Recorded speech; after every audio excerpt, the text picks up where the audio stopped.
प्रक्षालनायावतीर्णं पूर्णं स्वर्णोपमानद्युतिविहततमस्तोममस्तारिवर्गम् स्वस्ति श्रीमत्समस्तश्रुतिगदितमहो तन्महो नो विदद्यात् पञ्चासं कण्ठराया उपरि परिगतं देववृन्दैरमन्त्रैः उग्रं विक्रेन्द्रलोकाभयदमरितराध्यायुधोदग्रबाहुं रुद्रं रुद्रेन्द्रमुख्यामरगणविनुतं भद्रविज्ञानमुद्रं वीरं वीरासनस्थं भवभयहरणं दारुणं दारुणानां रूक्षं त्रेक्षं महेक्षं क्षपितदुरितमक्षोभणीयं विदृक्षे गलत्कनकपिञ्जरं कलितभक्तहृत्पञ्जरं चिरं मुदितनिर्जरं श्रुतिमहाकविकुञ्जरं भजे भुवनबन्धुरं विजिविजेन्दिरामन्दिरं परं तुरलकन्धरं दरधरं विकण्ठीरवं जगन्निधानपितरं गृहरेजठरं नुमः यन्नाभिकुहरोद्भूतस्तनयोऽहं सवाहनः यदुत्सङ्गासङ्गाय चतुर्विधतनया यदुद्गीता गीता विषयविषभीता वनकरी सुधीपुत्रा पत्रा दुरितगणविद्रावणकरी नमस्तस्मै कस्मैचिदमरपुषे सिंहवपुषे नरकेसरिणं धिक्कृतहिरण्यकरिणं च सुकरिणं तोषितबुधजनहरिणं वलिनं दरिणं स्मरामि मन्दरिणम् इममाचार्य गोविन्दे सन्निधाय हरिस्तवं रचयामास प्रेम्णा प्राणनारायणं स्वयं।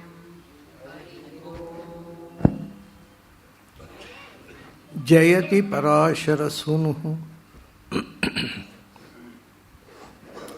सत्यवती हृदय नंदनो व्यासः यस्य आस्य कमलगलितं वाङ्मयममृतं जगत्पिबति भुजगभोगाभमुद्यम्य हृद्यं निजभुजं दक्षिणं लक्षणाढ्यं ललितमुद्रिक्तविज्ञानमुद्रं भज भज अनन्तमित्यालपन्तं प्रणतवान् प्राणिनां प्राणभूतं प्रणतिभिः प्रीणये पूर्णबोधम्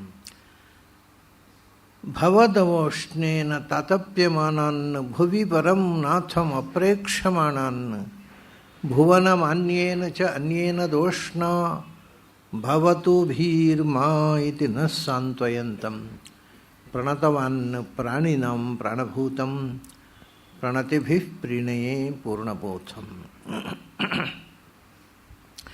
दिक्कालाद्यनवच्छिन्नानन्तचिन्मात्रमूर्तये ಸ್ವಾನುಭೂತ್ಯೈಕಮಾನಾಯ ನಮಃ ಶಾಂತಾಯ ತೇಜಸೇ. ನನ್ನ ಅಧ್ಯಾತ್ಮ ಬಂಧುಗಳೇ, ಒಂದೊಂದೇ ತನ್ನ ಅನುಭವವನ್ನು, ಲೋಕನೀತಿಯನ್ನು, ತಾನು ಕಂಡ ಸತ್ಯವನ್ನು ನಮ್ಮ ಮುಂದೆ ತೆರೆದಿಡುತ್ತಾ ಭರ್ತೃಹರಿ ಈ ಇನ್ನೊಬ್ಬರಿನ ಸೇವೆ ಮಾಡುವುದು ಎಷ್ಟು ಕಷ್ಟ, ಸೇವೆ ಮಾಡಿ ಸೈಯನ್ನಿಸಿಕೊಳ್ಳುವುದು ಎಷ್ಟು ಕಷ್ಟ ಅನ್ನುವಂಥದ್ದು ಒಂದು ಶ್ಲೋಕ ಬರೆದಿದ್ದಾನೆ. ಚೆನ್ನಾಗಿದೆ ಅದು. ಮೌನಾನ್ ಮೂಕಃ ಪ್ರವಚನ ಪಟು ವಾಚಕೋ ಜಲ್ಪಕೋವ. ಒಬ್ಬ ಸೇವೆ ಮಾಡ್ತಾನೆ, ಸಿನ್ಸಿಯರಾಗಿ ಸರ್ವಿಸ್ ಕೊಡ್ತಾನೆ, ಮಾತಿಲ್ಲ ಕಥೆ ಇಲ್ಲ, ಹೇಳಿದ್ದನ್ನು ಮಾಡ್ತಾನೆ, ಸುಮ್ಮನೆ ಮೌನವಾಗಿ. ಯಾಕಂದರೆ ಮಾತು ಬೆಳೆದು ವಿರಸ ಆಗೋದು ಬೇಡ ಅಂತ ಮೌನವನ್ನು ತಾಡಿದರೆ ಅವನು ಎಂಥ ಪ್ರಾಣಿಯೋ, ಮೂಕ ಅವನು, ಮಾತಾಡಿ ಬರೋಲ್ಲ ಅವನಿಗೆ ಅಂತ ಟೀಕಾ ಮಾಡ್ತಾರೆ. ಚೆನ್ನಾಗಿ ಮಾತಾಡಿದರೆ ಏನಪ್ಪ ತಲೆಹರಟೆ ಮಾತಾಡ್ತಾನೆವ ಅಂತ. ಪ್ರವಚನ ಪಟು ಅವನು ವಾಚಕ ಅಂದರೆ ಮಾತುಗುಡಿ, ಜಲ್ಪಕ ಅಂದರೆ ತಲೆಹರಟೆ ಮಾತಾಡೋ. ಅವನು ಬರೀ ಮಾತಾಡ್ತಾನೆ, ಏನು ಕೆಲಸ ಮಾಡ್ತಾನೆ, ಇಡೀ ದಿವಸ ಮಾತಾಡ್ತಾ ಇರ್ತಾನೆ. ಮಾತಾಡಿದರೆ ಹೀಗೆ ಟೀಕೆ, ಮಾತಾಡ್ತಾ ಇದ್ದರೆ ಏನು ಮೂಕ ಅವನು, ಏನು ಹೇಳಿದ್ರು ಹಾನೂ ಇಲ್ಲ ಹೋನೂ ಇಲ್ಲ, ಅದು ಅಪರದಂಡ. ಹೀಗೆ ಒಬ್ಬ ಸರ್ವೀಸ್ ಮಾಡೋವನು ಹೇಗೆ ನಡ್ಕೊಂಡ್ರೂ ಅವನಿಗೆ ಅಪವಾದಗಳು. ಮೌನಾನ್ ಮುಖಃ ಪ್ರವಚನ ಪಟು ವಾಚಕ ಜಲ್ಪಕೋವ ಧೃಷ್ಟ ಪಾರ್ಶ್ವೇ ವಸತಿ. ಏನೋ ಪಕ್ಕ ಯಾವಾಗಲೂ ಹತ್ತಿರ ಇದ್ದರೆ ಏನು ಉಡಾಪೆ, ಓಹೋಹೋ ಯಜಮಾನ ಪಕ್ಕದಲ್ಲಿ ತಿರುಗ್ತಾನವ ಅಂತ. ಧೃಷ್ಟ ಪಾರ್ಶ್ವೇ ಭವತಿ. ಅಲ್ಲ ಏನು ದೂರ ಇದ್ದು ಬಿಡೋಣ ಅಂತ. ಸಭವಾನ್ ದೂರತಶ್ಚೇತ್ ಅಪ್ರಗಲ್ಭ. ಅವನು ದೂರವೇ ಇದ್ದರೆ ಅವನು ಪೆದ್ದ, ಅವನು ಏನು ಸರಿಯಾಗಿ ಬಂದು ಯಜಮಾನ್ರ ಹತ್ರ ಹೇಳಲಿಕ್ಕೂ ಆಗೋಲ್ಲ. ಹತ್ತಿರ ಇದ್ದರೆ ಏನು ಯಜಮಾನ್ರ ಹತ್ತಿರ ತಿರುಗ್ತಾನೆ, ಏನು ದೊಡ್ಡಸ್ತಿಗೆ ಏನು ಊಟಾಟಿಕೆ ಅನ್ನೋದು ಹೀಗೆ ಏನು ಮಾಡಿದರೂ ಒಂದು ಟೀಕೆ ಇರುತ್ತೆ. ಕ್ಷಾಂತ್ಯ ಭೀರು, ತುಂಬ ಸುಮ್ಮನೆ ತೆಪ್ಪಗೆ ಎಲ್ಲವನ್ನು ಸಹಿಸ್ಕೊಂಡಿದ್ರೆ ಅವನ ಪುಕ್ಕ ಅವನ ಉಪಯೋಗ ಇಲ್ಲ ಅಂತ ಆಗತ್ತೆ. ಕ್ಷಾಂತ್ಯ ಭೀರು ಯದಿನ್ ಅಸಹತೆ ಆಗ ಪ್ರಾಯಶೋ ನಾಭಿಜಾತ, ಅವನು ಸಹನೆ ಇಲ್ಲ, ಪ್ರತಿಯೊಂದಕ್ಕೂ ಸಮರ್ಥನೆ ಮಾಡ್ತಾ ಹೋದರೆ ಸುಮ್ಮನೆ ಕೂತ್ಕೊಳ್ಳಿಲ್ಲ. ಇಲ್ಲ ಸರ್ ನಾನು ಮಾಡಿದ್ದು ಕರೆಕ್ಟು ಅಂದರೆ ಅಯ್ಯೋ ಅವನು ಪ್ರತಿಯೊಂದಕ್ಕೂ ಎದುರು ಉತ್ತರ ಕೊಡ್ತಾನೆ, ಯಾವ ಕೆಟ್ಟ ಕೊಳದಲ್ಲಿ ಹುಟ್ಟಿದವ ಅವ ದರಿದ್ರ ಅಂತ. ಹೀಗೆ ಸೇವೆ ಮಾಡೋನು, ಸರ್ವೀಸ್ ಮಾಡೋನು ಹೇಗೆ ನಡ್ಕೋಬೇಕು ಅಂತ ದೊಡ್ಡ ಸಮಸ್ಯೆ ಅವನಿಗೆ. ಹೇಗೆ ನಡ್ಕೊಂಡ್ರೂ ಟೀಕಾ ಮಾಡ್ತಾರೆ. ಅದಕ್ಕೆ ಹೊಂಟ ಸೇವಾ ಧರ್ಮ ಪರಮ ಗಹನಃ. ಈ ಸೇವೆ ಮಾಡೋದು, ಇನ್ನೊಬ್ಬರನ್ನು ಸೇವೆ ಮಾಡಿ ದೊಡ್ಡವರನ್ನು ಒಲಿಸಿಕೊಳ್ಳುವುದುಂಟಲ್ಲ, ಭಾರಿ ಕಷ್ಟ ಅದು. ಅದರ ಗುಟ್ಟು ನನಗಿನ್ನೂ ಗೊತ್ತಾಗಿಲ್ಲ. ನನಗೇನು ಯೋಗ್ಯನಾಮಪ್ಯಗಮ್ಯ, ದೊಡ್ಡ ದೊಡ್ಡ ಜ್ಞಾನಿಗಳಿಗೂ ಇನ್ನೂ ಸೇವೆ ಮಾಡೋದಂದ್ರೆ ಏನು, ಸೇವೆಯಿಂದ ಯಜಮಾನನ್ನು ಒಲಿಸಿಕೊಳ್ಳೋದಂದ್ರೆ ಏನು ಅನ್ನೋದು ಇವತ್ತಿಗೂ ಅರ್ಥ ಆಗಿಲ್ಲ. ಅತ್ಯಂತ ಭಯಂಕರವಾಗಿರತಕ್ಕಂಥ ಸಂಗತಿ ಅದು ಅಂತ ಅವನು ಪರಿಹಾಸ್ಯ ಮಾಡ್ತಾನೆ. ಆಮೇಲೆ ಬಹಳ ಸುಂದರವಾದ ಕೆಲವು ಶ್ಲೋಕಗಳನ್ನು ಹೇಳ್ತಾನವ. ಇವಾಗ ಸಜ್ಜನರು ಮತ್ತು ದುರ್ಜನರು ಅವರ ಸ್ನೇಹ ಅದು ಹೇಗಿರುತ್ತೆ ಅಂತ ನಮಗೆ ಗೊತ್ತಿರುತ್ತೆ. ಆದರೆ ಅವನು ಅದನ್ನು ಬಹಳ ಸುಂದರವಾದ ಒಂದು ಭಾಷೆಯಲ್ಲಿ ಹೇಳ್ತಾನೆ. ಅದರ ಹಿಂದೆ ಒಂದು ಪ್ರಕೃತಿಯ ಅಬ್ಸರ್ವೇಷನ್ ಇದೆ. ಅವನು ಹೇಳ್ತಾನೆ, ಈ ಒಂದು ಹಗಲನ್ನು ಬೆಳಗಿನ ಸಂಜೆಯ ತನಕ ನೋಡೋಣ. ದಿನಸ್ಯ ಪೂರ್ವಾರ್ಧ ಪರಾರ್ಧ ಭಿನ್ನ ಛಾಯೇವ ಮೈತ್ರಿ ಖರ ದುರ್ಜನಾನಂ ಅಂತ. ಹಗಲಿನಲ್ಲಿ ಮಧ್ಯಾಹ್ನ ತನಕದ ಹೊತ್ತನ್ನು ನೋಡೋಣ, ಮಧ್ಯಾಹ್ನದಲ್ಲಿ ಸಂಜೆಯ ತನಕ ನೋಡೋಣ. ವ್ಯತ್ಯಾಸ ಇದೆ ಅಂತ ನಾವು ಏನು ಅಂದರೆ, ಬೆಳಗಾತ ನಾವು ಬೀದಿಗೆ ಇಳಿದರೆ ಉದ್ದ ಬಿಡುತ್ತೆ ನೆರಳು. ಆಮೇಲೆ ಹೋಗ್ತಾ ಹೋಗ್ತಾ ಹೋಗ್ತಾ ಹೋಗ್ತಾ ಮಧ್ಯಾಹ್ನ ಆಗುವಾಗ ಅದನ್ನ ಮೊಳಗೆ ಹೂತು ಹೋಗುತ್ತೆ, ನೆರಳೇ ಕಾಣೋಲ್ಲ ಹೊರಗೆ. ಸಣ್ಣದಾಗ್ತಾ ಅದೇನು ಆದವು ಮೊದಲೇನೇ ಆರಂಭದಲ್ಲಿ ಗುರುವಿ ಮೊದಲು ದೊಡ್ಡದಾಗಿರುತ್ತೆ, ವಿಸ್ತಾರವಾಗಿರುತ್ತೆ. ಆಮೇಲೆ ಕ್ಷೈಣಿ ಕ್ರಮೇಣ ಮತ್ತೆ ಮತ್ತೆ ಹೋಗ್ತಾ ಹೋಗ್ತಾ ಹೋಗ್ತಾ ಸಣ್ಣದಾಗತ್ತೆ. ಇದು ಬೆಳಗಾತದ ಬಿಸಿಲಿನ ನೆರಳು. ಸಂಜೆ ಆಗುವಾಗ ಪುನಃ ಅದು ಮಧ್ಯಾಹ್ನದಿಂದ ಸಣ್ಣದಿರುತ್ತೆ, ಮತ್ತು ಸಂಜೆ ಆಗ್ತಾ ಆಗ್ತಾ ಆಗ್ತಾ ನೆರಳು ಉದ್ದಾಗ್ತಾ ಹೋಗುತ್ತೆ. ಸಂಜೆ ಆಗುವಾಗ ಪೂರ್ತಿ ಉದ್ದ ಆಗುತ್ತೆ. ಹಾಗಾಗಿ ಬೆಳಗಾತದ ಬಿಸಿಲಿನ ನೆರಳುಂಟಲ್ಲ, ಅದು ದೊಡ್ಡದಿದ್ದು ಸಣ್ಣದಾಗುವಂಥದ್ದು. ಸಂಜೆಯ ನೆರಳುಂಟಲ್ವ, ಅದು ಸಣ್ಣದಿದ್ದು ದೊಡ್ಡದಾಗುವಂಥದ್ದು. ಇದೇ ದುರ್ಜನರ ಮತ್ತು ಸಜ್ಜನರ ಸ್ನೇಹಕ್ಕೆ ದೃಷ್ಟಾಂತ ಅಂತ ಅಂದ್ಬಿಟ್ಟ. ಇದು ಅಬ್ಸರ್ವೇಷನ್. ಅವನು ಹೇಳ್ತಾನೆ, ದಿನಸ್ಯ ಪೂರ್ವಾರ್ಧ ಪರಾರ್ಧ ಭಿನ್ನ ಛಾಯಾ, ನೆರಳು ಹಗಲಿನ ಪೂರ್ವಾರ್ಧದಲ್ಲಿ ಬೆಳಗಿನಿಂದ ಮಧ್ಯಾಹ್ನ ತನಕದ ನೆರಳು ಮತ್ತು ಮಧ್ಯಾಹ್ನದಿಂದ ಸಂಜೆಯ ತನಕ ನೆರಳು ಏನು ಅದರ ಸ್ವಭಾವ ನೋಡಿ, ಅದೇ ಸಜ್ಜನರ ಮತ್ತು ದುರ್ಜನರ ಸ್ನೇಹದ ಸ್ವಭಾವ ಅಂತ ಅಂತಾನೆ. ಏನು ಅಂದರೆ ಅವನು ಹೇಳ್ತಾನೆ, ದುರ್ಜನರು ಖಲ ಸಜ್ಜನಾನಂ, ದುರ್ಜನರ ಸ್ನೇಹ ಆರಂಭ ಗುರುವಿ, ಮೊದಲು ಭಾರಿ ಸ್ನೇಹ, ದಿನ ಹೋದ ಹಾಗೆ ಜಗಳ ವಿರಸ, ಬೆಳೆದ ಹಾಗೆ ಮತ್ತೆ ಮತ್ತೆ ಕೊನೆಗಾಗುವಾಗ ಸ್ನೇಹ ಇಲ್ಲ. ಸೊ ಆರಂಭ ಗುರುವಿ, ಆಮೇಲೆ ಕ್ಷೈಣೀ ಕ್ರಮೇಣ ಮತ್ತೆ ಕಮ್ಮಿ ಆಗ್ತಾ ಹೋಗುವಂಥದ್ದು ದುರ್ಜನರ ಸ್ನೇಹ. ಸಜ್ಜನರ ಸ್ನೇಹ ಮೊದಲು ಸಣ್ಣದಿರುತ್ತೆ, ಅದು ಲಘ್ವೀಪುರ, ಆಮೇಲೆ ವೃದ್ಧಿ ಉಪೈತಿ ಪಶ್ಚಾತ್, ಆಮೇಲೆ ದೊಡ್ಡದಾಗ್ತಾ ಅದು ಬೆಳ್ಕೊಂಡು ಹೋಗುತ್ತೆ. ದಿನದಿಂದ ದಿನಕ್ಕೆ ಸ್ನೇಹ ಬೆಳ್ಕೊಂಡು ಹೋಗುತ್ತೆ. ಪ್ರಾರಂಭದಲ್ಲಿ ಸಣ್ಣ ಪ್ರಮಾಣದಲ್ಲಿದ್ದದ್ದು ಅದು ವೃದ್ಧಿ ಆಗ್ತಾ ಹೋಗುತ್ತೆ. ಇದು ಸಜ್ಜನರ ಸ್ನೇಹ. ದುರ್ಜನದ ಹಾಗಲ್ಲ, ಶುರು ಭಾರಿ ಸ್ನೇಹ, ಏನು ಬಂದ ತಕ್ಷಣವೇ ಹೆಗಲಿ ಕೈ ಹಾಕೋದೇನು, ಎತ್ತುಕೊಳ್ಳೋದೇನು, ಆಮೇಲೆ ದಿನದಿಂದ ದಿನಕ್ಕೆ ಹರಾಸಾಗಲಿ, ತಕರಾರು ಶುರುವಾಗುತ್ತೆ, ವಿರಸ ಶುರುವಾಗುತ್ತೆ, ಜಗಳ ಶುರುವಾಗುತ್ತೆ. ಏನೋ ಸ್ವಾರ್ಥಕ್ಕೋಸ್ಕರ ಮಾಡಿದ ಸ್ನೇಹ ಅದು. ಆ ಸ್ವಾರ್ಥ ಕೈಗೂಡದೇ ಇದ್ದಾಗ ಅದು ಸ್ನೇಹ ಹೊರಟು ಹೋಗುತ್ತೆ. ಸಜ್ಜನರ ಸ್ನೇಹ ಸ್ವಾರ್ಥಕ್ಕೋಸ್ಕರ ಅಲ್ಲ, ಪ್ರೀತಿಗೋಸ್ಕರ. ಹಾಗಾಗಿ ಅದು ವಿಶ್ವಾಸ ಗಾಢವಾದ ಹಾಗೆ ಪ್ರೀತಿ ಹೆಚ್ಚಾಗ್ತಾ ಹೋಗುತ್ತೆ, ಸ್ನೇಹ ಹೆಚ್ಚಾಗ್ತಾ ಹೋಗುತ್ತೆ ಅಂತ.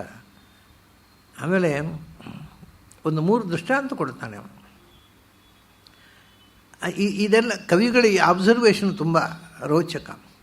ಒಂದು ಜಿಂಕೆ ಇದೆ, ಒಂದು ಮೀನಿದೆ, ಒಬ್ಬ ಸಜ್ಜನ. ಮೃಗ ಮೀನ ಸಜ್ಜನಾನಾಂ, ಪಾಪ ಅವುಗಳ ಬದುಕು ಹೇಗಿದೆ ಅಂದರೆ ತೃಣ ಜಲ ಸಂತೋಷ ವಿಹಿತ ವೃತ್ತೀನೋ. ಮೃಗ ಮೀನ ಸಜ್ಜನಾನಾಂ ತೃಣಜಲ ಸಂತೋಷ ವಿಹಿತ ವೃತ್ತೀನಾಂ. ಪಾಪ ಮೃಗಗಳು ಅಂದರೆ ಜಿಂಕೆಗಳು ಪಾಪ ಹುಲ್ಲು ತಿಂದು ಬದುಕೊಡು, ಯಾರಿಗೂ ಏನೂ ತೊಂದರೆ ಕೊಡೋಲ್ಲ. ಮೀನುಗಳು ಅವು ನೀರಿನಲ್ಲಿದ್ದು ಸಮಸ್ಯೆಗಳು, ಯಾರಿಗೂ ತೊಂದರೆ ಕೊಡೋವುಗಳಲ್ಲ. ಸಜ್ಜನ ಇದ್ದಾನೆ, ಮೃಗ ಮೀನ ಸಜ್ಜನಾನಾಂ ತೃಣ ಜಲ ಸಂತೋಷ. ಅವನು ಎಷ್ಟು ಸಿಕ್ಕಿತೋ ಅಷ್ಟರಲ್ಲಿ ಸಂತೋಷ ಬದುಕುವ. ಸಿಗಲಿಲ್ಲ ಅಂತ ದುಃಖ ಇಲ್ಲ, ಇನ್ನೊಬ್ಬರಿಗೆ ಸಿಕ್ಕಿತು ಅಂತ ಸಂಕಟವೂ ಇಲ್ಲ. ಸಂತೋಷ ವಿಹಿತ, ಅವನಿಗೆ ಸಂತೋಷ. ಅವ್ರಿಗೆ ಸಂತೋಷ ಅಂದರೆ ದೈವಾಲಬ್ಧೇನ ಸಂತೋಷ ಅಂತ ಭಾಗವತದ ಮಾತು. ಭಗವಂತ ಎಷ್ಟು ಕೊಟ್ಟನೋ ಅಷ್ಟರಲ್ಲಿ ತೃಪ್ತಿ. ಅಯ್ಯೋ ಇಲ್ವಲ್ಲ, ಅತೃಪ್ತಿ ಇಲ್ಲವೇ ಇಲ್ಲ. ಅವನು ಇಲ್ಲದೇ ಇದ್ದದ್ರ ಬಗ್ಗೆ ಯೋಚಿಸುವುದಿಲ್ಲ, ಇದ್ದದ್ದನ್ನು ತೃಪ್ತಿಯಾಗಿ ಅನುಭವಿಸ್ತಾರೆ. ತುಂಬ ಇದ್ದವು, ಈಗ ನಿಜವಾಗಿ ತಮಾಷೆ ಏನು ಅಂದರೆ, ತುಂಬ ಇದ್ದವನು ಕೋಟಿಗಟ್ಟಲೆ ದುಡ್ಡು ಇರುತ್ತೆ ಒಬ್ಬನಿಗೆ, ಆದರೆ 10 ಕೋಟಿ ಇಲ್ಲಲ್ಲ ಅಂತ ದುಃಖ ಪಡ್ತಾ ಇರ್ತಾನೆ. 10 ಕೋಟಿ ಇರುತ್ತೆ, 100 ಕೋಟಿ ಇಲ್ಲವಲ್ಲ ಅಂತ ದುಃಖ ಪಡ್ತಾನೆ. ಹಾಗಾದ್ರೆ ಯಾರು ದರಿದ್ರ? ಇಲ್ಲವಲ್ಲ ಅಂತ ದುಃಖ ಪಡೋ ಮತ್ತು ಶ್ರೀಮಂತ ಅಲ್ಲ, ಅವನು ದರಿದ್ರ ಅಂತ. ಯಾಕೆಂದರೆ ಅವನು ಇದ್ದದ್ರ ಮೇಲೆ ಕಣ್ಣಿಲ್ಲ. 100 ರೂಪಾಯಿ ಇದೆ, 100 ಕೋಟಿ ಇದೆ, 1,000 ಕೋಟಿ ಇಲ್ವಲ್ಲ ಅಂತ ದುಃಖ ಪಡ್ತಾನೆ ಇರ್ತಾನವ. ಆಯ್ತು, 1,000 ಕೋಟಿ ಆಯಿತು, ಮತ್ತೊಂದು 0 ಸೇರಿಸ್ತಾನೆ. ಹೀಗೆ 0 ಸೇರಿಸ್ತಾ ಹೋಗ್ತಾನೆ. ಎಷ್ಟು ಸಿಕ್ಕಿದರೂ ಅವನಿಗೆ ತೃಪ್ತಿ ಅನ್ನಿಸುವುದಿಲ್ಲ. ಅದರಿಂದ ಅತೃಪ್ತಿಯೇ ಬಡತನ ಅಂತ ತೀರ್ಮಾನ ಮಾಡಿ. ಇವ ಪಾಪ ಸಂತೋಷ ವಿಹಿತ ವೃತ್ತಿ. ನಾವು ಏನಿದೆ ಅದು ಸಂತೋಷವಾಗಿ ಬದುಕ್ತಾನೆ, ಇಲ್ಲ ಅನ್ನೋ ತಕರಾರೇ ಇಲ್ಲ. ಅವ್ರು ಕೊಟ್ಟಿಲ್ಲ, ಇವ್ರು ಕೊಟ್ಟಿಲ್ಲ, ಅದಿಲ್ಲ, ಏನಿಲ್ಲ. ಏನು ಭಗವಂತ ಕೊಟ್ಟ ಅಷ್ಟೇ ಸಂತೋಷವಾಗಿ ಬದುಕಿದ. ಅವನು ಯಾರು? ಅವನು ನಿಜವಾದ ಶ್ರೀಮಂತ. ಯಾಕೆಂದರೆ ಇದ್ದದ್ದನ್ನು ಸಂತೋಷವಾಗಿ ಅನುಭವಿಸುವ. ಇದ್ದರೂ ಅದಿಲ್ಲವಲ್ಲ ಅಂತ ದುಃಖಿಸುವನಿದ್ದ ಅವನೇ ನಿಜವಾದ ಬಡವ. ಇದು ಪ್ರಾಚೀನರ ಕಾನ್ಸೆಪ್ಟು. ಅದನ್ನೇ ಇಟ್ಟುಕೊಂಡು ಇವನು ಹೇಳ್ತಾನೆ, ಸಂತೋಷ ವಿಹಿತ ವೃತ್ತಿನ. ಒಬ್ಬ ಸಜ್ಜನ ಇದ್ದಾನೆ, ಅವನ ಕೈಲಿ ಏನಿದೆ ಅದರಲ್ಲಿ ಸಂತೋಷವಾಗಿ ಬದುಕ್ತಾನೆ, ದುಃಖ ಇಲ್ಲ, ಇನ್ನೊಬ್ಬರ ಬಗ್ಗೆ ತಕರಾರಿಲ್ಲ, ಇನ್ನೊಬ್ಬರಿಗೆ ತಂಟೆ ಕೊಡದೆ ತಮ್ಮಷ್ಟಿಗೆ ತೇವ ಬದುಕುವ ಈ 3 ಸಂಗತಿಗಳು. ಒಂದು ಜಿಂಕೆ ಪಾಪ ಯಾರಿಗೂ ತೊಂದರೆ ಕೊಡೋಲ್ಲ. ಅದು ಸಾಧು ಪ್ರಾಣಿ ಅಂದರೆ ಸಾಧು ಪ್ರಾಣಿ. ಅದಕ್ಕೇನು ಒದಿಲಿಕ್ಕೆ ಬರೋಲ್ಲ, ಹಾಯ್ಲಿಕ್ಕೆ ಬರೋಲ್ಲ. ಅತ್ಯಂತ ಸಾಧು ಪ್ರಾಣಿ. ಕಾಡಿನಲ್ಲಿರುವ ಪ್ರಾಣಿಗಳಲ್ಲೇ ಪ್ರಾಯ ಸಾಧು ಪ್ರಾಣಿ. ಅದಕ್ಕೆ ಆಹಾರಕ್ಕಾದರೂ ಏನು ಮಾಂಸ ಗಿಂಸ ಬೇಕಾ? ಏನು ಬೇಡ, ಕಾಡಿನಲ್ಲಿರೋ ಹುಲ್ಲು ತಿಂದು ಬದುಕುತ್ತೆ. ಒಂದು ದೃಷ್ಟಿಯಿಂದ ಅವುಗಳು ಪ್ರಕೃತಿಯ ಏರುಪೇರನ್ನು ತಡೆಯುವಂತಹ ಪ್ರಾಣಿಗಳು ಕೂಡ ಹೌದು. ಅವು ಕಾಡಿನಲ್ಲಿರ್ತವೆ. ಅದನ್ನು ಏನಾಯಿತು, ಒಂದು ಕಾಲದಲ್ಲಿ ಕಾಡಿನಲ್ಲಿರ್ತಕ್ಕಂಥ ಬೇಟೆಗಾರರು ಕಾಡು ಪ್ರಾಣಿಗಳ ನಿಯಂತ್ರಣ ಮಾಡದೇ ಇದ್ದಾಗ ಇದು ಒಂದು ಇಂಬ್ಯಾಲೆನ್ಸ್ ಆಫ್ ನೇಚರ್ ಹೆಂಗೆ ಆಗುತ್ತೆ ಅನ್ನೋದಕ್ಕೆ ಇದನ್ನು ಭಾರತದಲ್ಲಿ ಕಥೆ ಹೇಳ್ತಾರೆ. ಕಾಡಿನಲ್ಲಿ ಹುಲಿಗಳ ಸಂಖ್ಯೆ, ಹಿಂದೆ ಬೇಟೆ ಆಡ್ತಿದ್ರು ರಾಜರುಗಳು, ಅದೊಂದು ಲಿಮಿಟ್ಗಿಂತ ಹೆಚ್ಚು ಹೋದರೆ ಅವು ನಾಡಿಗೆ ಬರ್ತವೆ. ಅಂದರೆ ಹುಲಿಗಳ ಸಂಖ್ಯೆ ಹೆಚ್ಚಾಯಿತು. ಹುಲಿಗಳ ಸಂಖ್ಯೆ ಹೆಚ್ಚಾದ ಕೂಡಲೇ ಜಿಂಕೆಗಳು ಕಾಡಿನಿಂದ ನಾಡಿಗೆ ಬರಲಿಕ್ಕೆ ಹತ್ತಿದ್ದವು. ಯಾಕೆಂದರೆ ಹುಲಿಗಳ ಕಾಟ, ಅವುಗಳ ಸರ್ವೈವಲ್ ಬದುಕಬೇಕು. ಅವು ನಾಡಿಗೆ ಬರಲಿಕ್ಕೆ ಹತ್ತಿದ್ದವು. ನಾಡಿಗೆ ಬಂದು ಈ ನಾಡಿನಲ್ಲಿ ನದಿಗಳು ಹರಿತಾವಲ್ಲ, ಆ ನದಿಗಳು ಹರಿಯುವಂಥ ನದಿಗಳ ಮೇಲೆ ಇರತಕ್ಕಂಥ ಹುಲ್ಲುಗಾವಲಿನಲ್ಲಿ ಹುಲ್ಲು ಮೇಲಿಕ್ಕೆ ಪ್ರಾರಂಭ ಮಾಡಿದವು. ನದಿಯ ಮೇಲೆ ಇರತಕ್ಕಂಥ ಹುಲ್ಲುಗಳನ್ನು ಮೇದರೆ ಮೇಲಿನ ಆ ಹುಲ್ಲುಗಳು ಆ ಮಣ್ಣನ್ನು ಗಟ್ಟಿ ಹಿಡ್ಕೊಂಡಿರ್ತವೆ. ಆ ಹುಲ್ಲು ಪೂರ್ತಿ ಕಿತ್ತು ತೆಗೆದರೆ ಮಣ್ಣು ಜಾರುತ್ತೆ. ಸೊ ಜಿಂಕೆಗಳು ನದಿ ಪಾತ್ರದ ಪಕ್ಕದಲ್ಲಿರತಕ್ಕಂಥ ನೀರನ್ನು ಇದನ್ನು ಹುಲ್ಲನ್ನು ತಿಂದದ್ರಿಂದ ಆ ಮೇಲಿನ ಮಣ್ಣು ಕೆಳಕ್ಕೆ ಜಾರಿತು, ನದಿ ಪಾತ್ರ ಮುಚ್ಚಿ ಹೋಗಿ ನೀರು ಹರಿಯುತ್ತಾ ನದಿಗಳೆಲ್ಲ ಬತ್ತಿ ಹೋದವು. ಸರಸ್ವತಿ ನದಿ ಬತ್ತಿದ್ದು ಹೀಗೆ. ಒಂದು ಕಾಲದಲ್ಲಿ ತುಂಬಿ ಹರಿತಾ ಇದ್ದ ಸರಸ್ವತಿ ನದಿ ಕೇವಲ ಜಿಂಕೆಗಳು ಅದರ ತೀರದಲ್ಲಿರ್ತಕ್ಕಂಥ ಇದನ್ನು ಹುಲ್ಲನ್ನು ತಿಂದವು. ಹುಲ್ಲು ತಿಂದದ್ರಿಂದ ಮಣ್ಣಿಗೆ ಗ್ರಿಪ್ಪು ತಪ್ಪಿತು, ಅದು ಮಣ್ಣು ಜಾರಿತು, ಜಾರಿ ರಿವರ್ ಬೆಡ್ ಮುಚ್ಚಿ ಹೋಯಿತು. ಸೊ ಅದು ಹಾಗಾಗಿ ಜಿಂಕೆಗಳು, ಹುಲಿಗಳು ಇವು ಪ್ರಕೃತಿಯ ಒಂದು ವ್ಯವಸ್ಥೆಯ ಇಂಬ್ಯಾಲೆನ್ಸಿಂಗನ್ನು ತಡೀಲಿಕ್ಕೋಸ್ಕರ ಇರುವಂಥವುಗಳು. ಬಟ್ ಯಾರಿಗೂ ತೊಂದರೆ ಕೊಡದ ಪ್ರಾಣಿಗಳು. ಅವು ಅವಷ್ಟಕ್ಕೆ ಹುಲ್ಲು ತಿಂದವು, ಎಲ್ಲೋ ಹರಿಯುವ ನೀರು ಕುಡಿದವು, ಯಾರಿಗೂ ಏನು ತೊಂದರೆ, ತಮ್ಮಷ್ಟಕ್ಕೆ ತಾವು ಬದುಕುವ ಪ್ರಾಣಿಗಳು. ಮೀನುಗಳು ಅಷ್ಟೇ, ಯಾರಿಗೇನು ತೊಂದರೆ ಕೊಡ್ತಾವೆ? ನೀರಿನಲ್ಲಿ ಓಡಾಡ್ತಾ ಇರ್ತವೆ, ನೀರಿನಲ್ಲಿ ಏನೋ ಬೇಕೋ ಆಹಾರ ನೀರಿನಲ್ಲಿ ಸಿಕ್ಕಿದ್ದನ್ನು ತಿಂತವೆ, ಸಂತೋಷವಾಗಿರ್ತಾವೆ. ಇನ್ನೊಬ್ಬರಿಗೆ ಅವುಗಳಿಂದ ತೊಂದರೆಯೇ ಇಲ್ಲ ಮೀನುಗಳಿಂದ. ಅದೇ ರೀತಿ ಒಬ್ಬ ಸಜ್ಜನ, ಅವನು ಯಾರಿಗೂ ತೊಂದರೆ ಕೊಡದೆ ತನ್ನ ಹೊಟ್ಟೆವಾಡಿಗೋಸ್ಕರವೂ ಇನ್ನೊಬ್ಬರಿಗೆ ತೊಂದರೆ ಕೊಡದೆ ಏನಿದೆಯೋ ಅಷ್ಟರಲ್ಲಿ ಸಂತೋಷವಾಗಿ ಬದುಕ್ತಾ ಇದ್ದಾರೆ.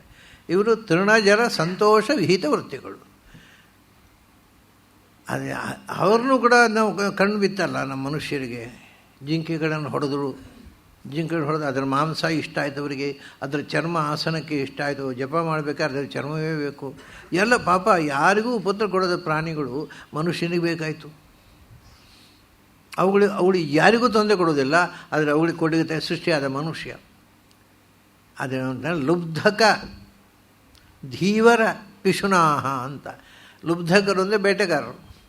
ಸರಿ, ಜಿಂಕೆಗಳನ್ನು ಬೇಟೆಯಾಡಿ ಕೊಲ್ಲಿಕ್ಕೆ ಲುಬ್ಧಕರು ಸಿದ್ಧರಾದರು. ಏನಾದರೂ ತೊಂದರೆ ಕೊಟ್ಟದ್ದುಂಟು ಆ ಪ್ರಾಣಿಗಳು. ಯಾಕೆ ಕೊಲ್ತೀರಿ? ನಮಗೆ ಬೇಕು ಸ್ವಾಮಿ, ಬಾಯಿ ರುಚಿ, ನಮ್ಮ ಮಾಂಸ ತಿನ್ನಬೇಕು, ನಮ್ಮ ನಾಲಿಗೆಗೆ ಮಾಂಸ ಇಷ್ಟವಾಗುತ್ತೆ, ಆಮೇಲೆ ಅದರ ಚರ್ಮ ಮಾರಿದರೆ ದುಡ್ಡು ಸಿಗುತ್ತೆ. ಸರಿ, ಮನುಷ್ಯ ಯಾವ ಪ್ರಾಣಿಯೂ ಅದರ ದುಃಖ ಏನು ಅಂತ ಯೋಚಿಸಲಿಲ್ಲ. ತನ್ನ ಸ್ವಾರ್ಥಕ್ಕೋಸ್ಕರ ಪ್ರಾಣಿಗಳನ್ನು ಕೊಲ್ಲತೊಡಗಿದ. ಆಮೇಲೆ ಮೀನುಗಳು ಯಾರಿಗೆ ತೊಂದರೆ ಕೊಟ್ಟಿದ್ದಾವೆ? ಸರಿ, ನಾವು ಬಲೆ ಬೀಸಿದೆವು, ಬಲೆ ಬೀಸಿ ಬಲೆ ತುಂಬ ಮೀನು ಬುಟ್ಟಿ ಮೀನುಗಳನ್ನು ಹಿಡಿದೆವು. ಯಾಕೆ? ನಮಗೆ ಮಾತ್ರ ಅಲ್ಲ, ಅದನ್ನು ಮಾರಿ ದುಡ್ಡು ಮಾಡಿದೆವು, ವಿದೇಶಗಳಿಗೆ ಕಳಿಸಿ ದುಡ್ಡು ಮಾಡಿದೆವು. ಮತ್ತು ನಾವು ಮೀನನ್ನು ಆಹಾರವಾಗಿ ಬಳಸಿ ಅದರ ರುಚಿ ಕಂಡೆವು, ಎಲ್ಲರಿಗೆ ರುಚಿ ಹಚ್ಚಿಸಿದೆವು, ಮೀನು ತಿನ್ನಿಸಿದೆವು. ಯಾಕಂದರೆ ನಮಗೆ ದುಡ್ಡು ಸಿಕ್ಕಿತು. ಇವು ಮನುಷ್ಯ ದುಡ್ಡಿಗೋಸ್ಕರ ಏನೂ ಅನ್ಯಾಯ ಮಾಡದ ನಿರಪಾಯ ಪ್ರಾಣಿ ಜಿಂಕೆಗಳನ್ನು ಕೊಂದ, ಮೀನುಗಳನ್ನು ಬುಟ್ಟಿ ಹಿಡಿದು ನಾಶ ಮಾಡಿದ. ಹಾಗೆಯೇ ಸಜ್ಜನರು ಯಾರಿಗೂ ಏನೂ ತೊಂದರೆ ಮಾಡಿದವರು. ಆದರೆ ಈ ಮೂರ್ಖರಿದ್ದಾರಲ್ಲ, ಅವರಿಗೆ ಸಜ್ಜನ ನೋಡಿದರೆ ಆಗೋದಿಲ್ಲ. ಈ ಸಜ್ಜನರು ಮತ್ತು ಮೀನುಗಳು ಮತ್ತು ಜಿಂಕೆಗಳು ಒಂದೇ ಜಾತಿಗೆ ಸೇರಿದಂಥ ನಿರಪಾಯ ಪ್ರಾಣಿಗಳು. ಯಾರಿಗೂ ಏನು ತೊಂದರೆ, ಅವಷ್ಟಕ್ಕೆ ಅವು ತಮ್ಮಷ್ಟಕ್ಕೆ ಆನಂದವಾಗಿ ಬದುಕುವವುಗಳು. ಅದನ್ನು ಲುಬ್ಧಕ ಧೀವರ ಪಿಶುನಾಹ. ಪಿಶುನರು ಅಂದರೆ ದುರ್ಜನರು. ಇವರು ಯಾಕೆ ದ್ವೇಷ ಮಾಡ್ತಾರೆ ಅಂತ ಹೇಳೋದು. ಏನೂ ಮಾಡಿಲ್ಲ. ಈ ಪ್ರಾಣಿಗಳಾಗಿ, ಈ ಜಿಂಕೆ ಆಗಲಿ, ಈ ಮೀನಾಗಲಿ, ಸಜ್ಜನರಾಗಲಿ ಯಾರಿಗೂ ಏನೂ ಕೇಡು ಮಾಡಿದವರಲ್ಲ, ಅಪಾಯ ಚಿಂತನೆ ಕೂಡ ಮಾಡಿದವರಲ್ಲ. ಅಂಥವರಲ್ಲಿ ಇವರಿಗೆ ಯಾಕೋ ಇವರೇ ಬಂತು ಅಂದರೆ ನಿಷ್ಕಾರಣಮೇವ ವೈರಿಣೋ ಜಗತಿ. ಇದು ಕಾರಣ ಇಲ್ಲದ ದ್ವೇಷ ಅಂತಾರೆ. ಇದು ಅವುಗಳು ಏನಾದರೂ ತೊಂದರೆ ಮಾಡಿದ ದ್ವೇಷ. ಮನುಷ್ಯ ತನ್ನ ಸ್ವಾರ್ಥಕ್ಕೋಸ್ಕರ ನಿಷ್ಕಾರಣವಾಗಿ ಪ್ರಾಣಿಗಳನ್ನು ದ್ವೇಷಿಸ್ತಾನೆ, ಸಾಯಿಸ್ತಾನೆ, ತಿಂತಾನೆ. ಆದರೆ ಕಾರಣ ಏನಿಲ್ಲ, ಸ್ವಾರ್ಥ. ನನ್ನ ನಾಲಿಗೆ ಚಪಲ, ನನ್ನ ದುಡ್ಡಿನ ಚಪಲ, ಅವುಗಳನ್ನ ಮಾರಿ ದುಡ್ಡು ಮಾಡಬೇಕು. ಅಂದ ಮನುಷ್ಯ ಸ್ವಾರ್ಥಕ್ಕೋಸ್ಕರ ನಿರಪಾಯ ಪ್ರಾಣಿಗಳನ್ನು ಸಾಯಿಸಿ ಅದರಿಂದ ತಾನು ಲಾಭ ಪಡೆದು ತಾನು ಬುದ್ಧಿಜೀವಿ ಅಂತ ಬದುಕುತ್ತಾನೆ. ವಿಚಿತ್ರ ಇದು ಅಂತಾನೆ. ಏನೂ ಕಾರಣ ಇಲ್ಲ ದ್ವೇಷಕ್ಕೆ, ಆದರೂ ದ್ವೇಷ ಮಾಡ್ತಾನೆ. ಮೀನನ್ನು ಧೀವರ ಅಂದರೆ ಬೆಸ್ತರು, ಲುಬ್ಧಕ ಅಂದರೆ ಬೇಡರು. ಅವರು ಜಿಂಕೆಯನ್ನು ಲುಬ್ಧಕರು. ಹಿಂದೆ ಎಲ್ಲಿ ತನಕ ಇತ್ತು ಅಂದರೆ ಜಿಂಕೆಗೆ ಏನು ಮಾಡ್ತಿದ್ರು ಅಂದರೆ ಈ ಹಿಂದೆ ಈ ಬಲೆ ಹಾಕಿ ಮೀನುಗಳನ್ನು ಹಿಡಿತದ್ರಲ್ಲ, ಹಾಗೆ ಜಿಂಕೆಯನ್ನು ಬಲೆ ಹಾಕಿ ಹಿಡಿತವ್ರು. ಜಿಂಕೆಯನ್ನು ಬಲೆ ಹಾಕೋದು ಹೇಗೆ ಗೊತ್ತಾ? ಮೇಲಿನಿಂದ ಬಲೆ ಹಾಕೋದು, ಬಲೆ ಹಾಕಿ ಅದರ ಒಳಗೆ ಹೋಗ್ಲಿಕ್ಕೆ ಕೆಳಗಿನ ಜಾಗ ಬಿಡೋದು, ವಿಸ್ತಾರ ಬಲೆ ಹಾಕಿಬಿಡೋದು. ಆಮೇಲೆ ಒಂದು ಹಾಡು ಹಾಡ್ತಿದ್ದೆ, ವಿಚಿತ್ರ ಇದು. ಗೋರಿ ಅಂತ ಅದಕ್ಕೆ ಹೆಸರು ಕನ್ನಡದಲ್ಲಿ. ಅವರು ಗೋರಿ ಅಂದರೆ ಬೆಸ್ತರು, ಬೇಡರು ಜಿಂಕೆಯನ್ನು ಹಿಡಿಯುವಾಗ ಹಾಡ್ತಾ ಇದ್ದ ಒಂದು ಹಾಡು. ಆ ಹಾಡು ಕೇಳಿದ ತಕ್ಷಣ ಎಲ್ಲಿಂದ ಆ ಹಾಡು ಬಂತೋ ಆ ಟ್ಯೂನಿಗೆ ಮೋಹಗೊಂಡು ಅವುಗಳೆಲ್ಲ ಬರ್ತಾವೆ ಜಿಂಕೆಗಳು. ಇದು ಈಗ ಈ ಪದ್ಧತಿ ನನಗೆ ತಿಳಿದ ಹಾಗೆ ಇಲ್ಲ. ಹಿಂದೆ ಇದು ಬಹಳ ಚಾಲ್ತಿಯಲ್ಲಿತ್ತು. ಆ ಜಿಂಕೆಗಳನ್ನು ಮೋಹಗೊಳಿಸುವ ಒಂದು ಟ್ಯೂನು. ಅದು ಪ್ರಾಣಿಗಳಿಗೆ, ವನಸ್ಪತಿಗಳಿಗೆ ಕೂಡ ನಾವು ಮಧುರವಾಗಿ ಹಾಡಿದರೆ ಗಿಡ ಬೇಗ ಹೋಗಿಬಿಡುತ್ತೆ, ಬೇಗ ಹಣ್ಣು ಬಿಡುತ್ತೆ. ಅದರಿಂದ ಹಾಡು ಅಂದರೆ ಇವರು ಹೇಳ್ತಾರಲ್ಲ, ಶಿಶುರ್ವೇತ್ತಿ ಪಶುರ್ವೇತ್ತಿ ವೇತ್ತಿ ಗಾನರ ಸಂಫಣಿ ಅಂತ. ಅಷ್ಟೇ ಅಲ್ಲ, ಮರಮಟ್ಟಗಳು, ಗಿಡಬಳ್ಳಿಗಳು ಕೂಡ ಹಾಡಿನ ಮಾಧುರ್ಯವನ್ನು ಸವಿತವೆ. ಸೊ ಹಾಡು ಒಂದು ಅದ್ಭುತವಾದ ಮಾಧ್ಯಮ. ಅದು ಗೀತಾತ್ ಪುಷ್ಪಫಲಾವಾಪ್ತಿ. ನೀವು ಹೂ ಬಿಡದ, ಹಣ್ಣು ಬಿಡದೆ ಅಲ್ಲೇ ಬಾಡಿ ನಿಂತಿರುವ ಗಿಡದ ಮುಂದೆ, ಬಳ್ಳಿಯ ಮುಂದೆ ನೀವು ಹಾಡಿದರೆ ಅದು ಬೇಗ ಜಿಗಿರುತ್ತೆ, ಬೇಗ ಹೂ ಬಿಡುತ್ತೆ, ಹಣ್ಣು ಬಿಡುತ್ತೆ. ಇದು ಪ್ರಯೋಗ ಮಾಡಿ ನೋಡಿದ ಸಂಗತಿ. ಇದನ್ನು ಸಸ್ಯಶಾಸ್ತ್ರಜ್ಞರಲ್ಲಿ ಒಂದು ವಿವಾದ ಉಂಟು. ಅವಕ್ಕೆ ಏನು ನೀವು ಹಾಡಿದರೆ ಏನು ಗೊತ್ತಾಗೋಲ್ಲ, ಇದು ಸುಳ್ಳು ಅಂತ ಹೇಳುವಂಥ ಒಂದು ಸಸ್ಯಶಾಸ್ತ್ರಜ್ಞರು ಇದ್ದಾರೆ. ಆದರೆ ಇದು ಪುರಾಣಗಳಲ್ಲಿ, ಭಾಗವತದಲ್ಲಿ, ಎಲ್ಲ ಗ್ರಂಥಗಳಲ್ಲಿ ಹೇಳಿದ್ದಾರೆ, ನೀವು ಹಾಡಿದರೆ ಗಿಡಗಳು ಸಂತೋಷಗೊಳ್ತಾವೆ. ಆದ್ದರಿಂದ ಬರೀ ಹಾಡೋದಲ್ಲ, ನಾವು ಪ್ರೀತಿ ತೋರಿಸಿದರೆ, ನಮ್ಮ ಮನೆ ಹತ್ತಿರ ಇರುವ ಗಿಡಗಳಿದ್ದಾವಲ್ಲ, ಅವು ಬೇಗ ಹೂ ಹಣ್ಣು ಬಿಡ್ತಾವೆ, ಬೇಗ ಬೇಗ ಬೆಳೀತವೆ. ಎಲ್ಲ ನಾವು ಆ ಕಡೆ ಹೋಗೋದೇ ಕಡಿಮೆ, ದೂರದಲ್ಲಿ ಇರುತ್ತಲ್ಲ, ಅದು ಬೆಳೆಯೋದೇ ಇಲ್ಲ. ಇದು ಗಿಡ ಅಲ್ಲ, ತೆಂಗಿನ ಮರ ಕೂಡ. ನೀವು ಮನೆ ಹತ್ತಿರ ಇರೋ ತೆಂಗಿನ ಮರ ಉಂಟಲ್ಲ, ಅದು ತುಂಬ ಕಾಯಿ ಕೊಡುತ್ತೆ. ಅದು ದೂರ ಎಲ್ಲ ನಾವು ಅದನ್ನು ನೋಡಲಿಕ್ಕೆ ಹೋಗೋಲ್ಲ, ಆ ತುದಿಯಲ್ಲಿದ್ದದ್ದು ಅದು ಅಲ್ಲೇ ಬಾಡಿಕೊಂಡಿರುತ್ತೆ, ಕಾಯಿ ಕೊಡೋಲ್ಲ. ಇದೆಲ್ಲ ನಾವು ಅನುಭವಿಸಿ ನೋಡಬೇಕಾದ ಸಂಗತಿಗಳು. ಹಾಗಾಗಿ ಪ್ರೀತಿಯನ್ನು ಪ್ರತಿಯೊಂದು ಜೀವವು, ಮರ ಕೂಡ, ಮರ ಬಳ್ಳಿಗಳು ಕೂಡ ಅವು ಪ್ರೀತಿಯನ್ನು ಅಪೇಕ್ಷಿಸ್ತವೆ. ಆದರೆ ಒಂದೇ ಒಂದು ಸಂಗತಿ ಏನು ಅಂದರೆ, ನಾವು ಪ್ರೀತಿಯನ್ನು ಕೊಟ್ಟರೆ ಅವು ನಮ್ಮನ್ನು ಪ್ರೀತಿಸ್ತವೆ. ಆದರೆ ಇದಕ್ಕೆ ಅಪವಾದ ಮನುಷ್ಯ ಮಾತ್ರ. ಅವನು ಪ್ರೀತಿಸಿದವರಿಗೆ ಟೊಪ್ಪಿ ಹಾಕ್ತಾನೆ, ಮೋಸ ಮಾಡ್ತಾನೆ. ಅಂದರೆ ಈ ಪ್ರಾಣಿಗಳು ಹಾಗೆ ಮಾಡೋಲ್ಲ. ಈ ಆನೆ ಮಹಾ ಭಯಂಕರ ಪ್ರಾಣಿ, ಆದರೆ ನೀವು ಆನೆಯನ್ನು ಪ್ರೀತಿಯಿಂದ ಸಾಕಿದರೆ ಏನೂ ಮಾಡೋದಿಲ್ಲ, ಜೀವಕ್ಕೆ ಜೀವ ಕೊಡ್ತಾವೆ. ಹಾಗೆ ನಾಯಿ, ಯಾವ ಪ್ರಾಣಿ, ಗಿಡಬಳ್ಳಿ, ನಾವು ಪ್ರೀತಿಸಿದರೆ ಅವು ನಮ್ಮನ್ನು ಪ್ರೀತಿಸ್ತವೆ ಮತ್ತು ಸಂತೋಷ ಪಡ್ತವೆ. ಅದು ನಾವು ಪ್ರೀತಿಯನ್ನು ಹಂಚುವುದರಿಂದ ಎಲ್ಲರನ್ನೂ ನಮ್ಮ ಸ್ವಾಧೀನಕ್ಕೆ. ನಾನು ಮೊನ್ನೆ ಒಂದು ದೃಷ್ಟಾಂತ ಹೇಳಿದೆ, ನಾಗರ ಹಾವನ್ನು ನೀವು ಪ್ರೀತಿಯಿಂದ ಮಂಚದಲ್ಲಿ ಮಲಗಿಸಿಕೊಂಡ್ರೆ ಅದು ಕಚ್ಚೋಲ್ಲ. ಆದರೆ ದಯವಿಟ್ಟು ಎಕ್ಸ್ಪೆರಿಮೆಂಟ್ ಮಾಡಲಿಕ್ಕೆ ಹೋಗಬೇಡಿ, ಯಾಕೆಂದರೆ ಅದಕ್ಕೆ ಗೊತ್ತಾಗಬೇಕು ನೀವು ಪ್ರೀತಿಸ್ತೀರಿ ಅಂತ. ನಿಮ್ಮ ಪ್ರೀತಿಯನ್ನು ಅದಕ್ಕೆ ಕಮ್ಯುನಿಕೇಟ್ ಮಾಡೋಕ್ಕೆ ಶಕ್ತಿ ಇದ್ದರೆ ಎಕ್ಸ್ಪೆರಿಮೆಂಟ್ ಮಾಡ್ಬೋದು. ಸುಮ್ಮನೆ ಮಲಗಿಸ್ಕೊಂಡು ಹಾವು ಕಚ್ಚಿತು, ಬನ್ನಂಜಿಯವರು ಹೇಳಿದ್ರು ಅಂತ ಮಲಗಿಸ್ಕೊಂಡೆ ಹಾವು ಕಚ್ಚೋದು ಅಂತ ನನ್ನನ್ನು ಬೈಬೇಡಿ. ಅವಕ್ಕೆ ಅರ್ಥ ಆಗಬೇಕು ನಾವು ಪ್ರೀತಿಸಿ. ಯಾವ ಪ್ರಾಣಿ ಆದರೂ ಅದಕ್ಕೆ ಅರ್ಥ ಆದರೆ ಅವು ಏನೂ ಪ್ರತಿಕ್ರಿಯೆ ಮಾಡೋದಿಲ್ಲ. ಅದು ಹಾಗೆ ಎಲ್ಲ ಪ್ರಾಣಿಗಳು ಮನುಷ್ಯನನ್ನು ಪ್ರೀತಿಸ್ತವೆ. ಮನುಷ್ಯ ಮಾತ್ರ ಆ ಎಲ್ಲ ಪ್ರೀತಿಯನ್ನು ಬಯಸುವ ಪ್ರಾಣಿಗಳನ್ನು ಕೊಂದು ಅವುಗಳನ್ನು ತಿಂದು ಮತ್ತು ಅವುಗಳನ್ನು ಮಾರಾಟ ಮಾಡಿ ದುಡ್ಡು ಮಾಡಿ ಬದುಕ್ತಾನೆ. ಅಂದರೆ ಮನುಷ್ಯ ಎಷ್ಟು ನಿರ್ಘೃಣವಾದ ಪ್ರಾಣಿ ಅನ್ನೋ ಚಿತ್ರಣ ಭಾಳ ಸುಂದರ ಕೊಡ್ತಾನೆ. ಏನು ಮಾಡಿದೆ ಜಿಂಕೆ ಮನುಷ್ಯರಿಗೆ? ಯಾಕೆ ಅದನ್ನು ಕೊಂದು ಅದರ ಮಾಂಸ ತಿಂತೇವೆ ನಾವು? ಈ ಯಾವುದೇ ಪ್ರಾಣಿ ಏನು ಮಾಡಿದೆ? ನಮಗೆ ಅದರ ಮಾಂಸ ಬೇಕು ಅನಿಸುತ್ತಲ್ಲ, ಅದು ಏನು ಮಾಡಿದೆ? ಈ ಜಿಂಕೆ ಆಗಲಿ, ಒಂದು ದನ, ಒಂದು ಹಸು, ಅದು ತಾಯಿಗಿಂತ ಹೆಚ್ಚು ನಮಗೆ ಉಪಕಾರ ಮಾಡುವ ಪ್ರಾಣಿ. ತಾಯಿ 2 ವರ್ಷ ಹಾಲು ಕೊಟ್ಟಾಳು, ಎದೆ ಹಾಲು. ಅದು ಇಡೀ ಜೀವಮಾನ ಎದೆ ಹಾಲು ಕೊಡುತ್ತೆ. ಅದರ ಹಾಲು ಹೀರಿ ಹಾಲು ಕುಡಿದು ದಪ್ಪ ಚರ್ಮ ಬೆಳೆಸಿಕೊಂಡು ಮತ್ತು ಅದರ ಮಾಂಸವನ್ನೇ ತಿನ್ನಬೇಕು ಅಂತೇವೆ ನಾವು. ಅಂದರೆ ಮನುಷ್ಯ ಎಷ್ಟು ತಿಳಿಗೇಡಿ, ಎಷ್ಟು ಸ್ವಾರ್ಥಿ, ಎಷ್ಟು ಚಪಲ ಅನ್ನೋದನ್ನು ಈ ಶ್ಲೋಕದಲ್ಲಿ ಅವನು ಹೇಳೋದು. ಏನು ನಮಗೆ ಉಪಕಾರ ಮಾಡುವ ಪ್ರಾಣಿಗಳು, ನಮ್ಮನ್ನು ಪ್ರೀತಿಸುವ ಪ್ರಾಣಿಗಳನ್ನು ನಿರ್ದಯವಾಗಿ ಕೊಲ್ಲುತ್ತೇವೆ. ಹಾಗೆಯೇ ಸಜ್ಜನರ ಬಗ್ಗೆ ದ್ವೇಷ ಮಾಡುತ್ತಾರೆ ದುಷ್ಟರು. ಯಾಕೆಂದರೆ ಈ ಪ್ರಾಣಿಗಳನ್ನು ಮತ್ತು ಮೀನು ಏನು ಮಾಡಿದೆ ಮನುಷ್ಯರಿಗೆ? ಏನೂ ಮಾಡಿಲ್ಲ. ಆದರೆ ಅದು ಮನುಷ್ಯನಿಗೆ ಬೇಕು. ಯಾಕೆ? ಪ್ರೀತಿಸಲಿಕ್ಕಲ್ಲ, ತಿನ್ನಲಿಕ್ಕೆ. ಇದನ್ನು ಶಾಸ್ತ್ರಕಾರರು ಕೂಡ ತಪ್ಪು ಅಂತ ಹೇಳೋಲ್ಲ. ಮೀನು ತಿನ್ನುವುದು ಅಥವಾ ಮಾಂಸ ತಿನ್ನುವುದನ್ನು ತಪ್ಪು ಅಂತ ಹಿಂದಿನವರು ಹೇಳಲಿಲ್ಲ. ಯಾಕೆಂದರೆ ಅವರು ಒಂದು ಮಾತು ಹೇಳ್ತಾರೆ, ನಾವು ಅಪ್ರಾಯೋಗಿಕವಾದ ಶಾಸ್ತ್ರ ನಮ್ಮದಲ್ಲ, ಅದು ಪ್ರಾಕ್ಟಿಕಲ್ ಆಗಿರಬೇಕು ಶಾಸ್ತ್ರ. ಯಾರೂ ಕೂಡ ಮಾಂಸ ತಿನ್ನಬಾರ್ದು. ಭಾಗವತ ಈ ಮಾತು ಹೇಳುತ್ತೆ, ಯಾರೂ ಕೂಡ ಮಾಂಸ ತಿನ್ನಬಾರ್ದು, ಯಾರೂ ಕೂಡ ಕುಡಿಬಾರ್ದು. ಅಂದರೆ ಯಾವುದೊಂದು ಗೊತ್ತುಂಟಲ್ಲ, ಯಾರೂ ಕೂಡ ಕುಡಿಬಾರ್ದು, ಯಾರೂ ಕೂಡ ಸ್ತ್ರೀ ಸಂಘ ಮಾಡಬಾರ್ದು ಅಂತ ಬರೆದರೆ ಯಾರು ಓದ್ತಾರೆ ಆ ಶಾಸ್ತ್ರವನ್ನು ಹೇಳ್ತಾರೆ. ಯಾಕೆಂದರೆ ಅದು ಮನುಷ್ಯನ ಇನ್ಸ್ಟಿಂಕ್ಟ್ ಆದಂಥ ಕ್ವಾಲಿಟಿ. ಆದ್ದರಿಂದ ನಾವು ಏನು ಹೇಳೋದು ಅಂದರೆ, ಪುಂಸಾಂ ವ್ಯವಾಯ ಆಮಿಷ ಮದ್ಯ ಸೇವಾ ಸ್ವಾಭಾವಿಕಿ. ಅದನ್ನು ಮಾಡಿ ಅಂತ ನಾವು ಹೇಳೋಲ್ಲ, ಬಿಡಿ ಅಂತ ಹೇಳೋಲ್ಲ. ಮತ್ತು ವ್ಯವಸ್ಥಿತಿಸ್ತೇಷು ವಿವಾಹ, ಯಾವುದು ಅತಿಯಾಗಿ ಮಾಡಬೇಡಿ. ಮಾಂಸ ತಿನ್ನೋದಾದರೂ ಅದನ್ನು ನಿಯಮ ಇಟ್ಟುಕೊಳ್ಳಿ. ಅದಕ್ಕೊಂದು ಮಾಂಸವನ್ನು ದೇವರಿಗೆ ಅರ್ಪಣೆ ಮಾಡಲಿಕ್ಕೆ ಅಂತ ಒಂದು ಯಜ್ಞ ಮಾಡಿ, ಆವಾಗೊಂದು ನಿಯಂತ್ರಣ ಬರ್ತದೆ. ಸ್ವಚ್ಛಂದವಾಗಿ ತಿನ್ನಲಿಕ್ಕಾಗೋದಿಲ್ಲ.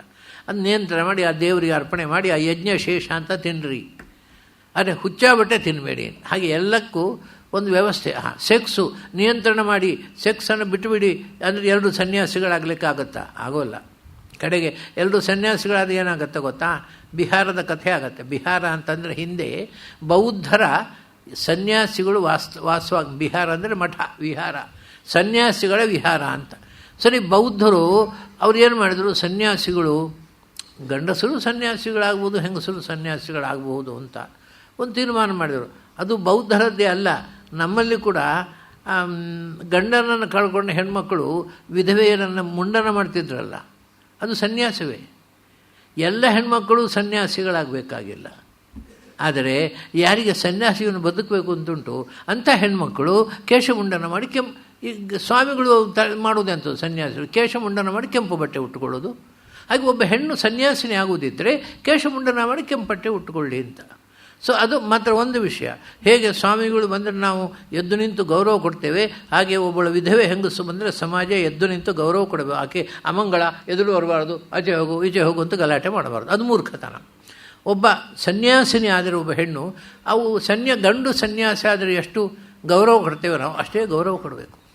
ಈ ಕ್ರೈಸ್ತರಲ್ಲಿ ಉಂಟು ನೋಡಿ ಈ ಸಂಪ್ರದಾಯ. ಅವ್ರು ಮದರ್ಸ್ ಅಂತ ಚರ್ಚ್ನಲ್ಲಿ ಇರ್ತಾರೆ, ಅವ್ರು ಚೆನ್ನಾಗಿ ಕೇಶಮುಂಡ ಮಾಡಿಕೊಳ್ಬೇಕು ನಿಯಮ.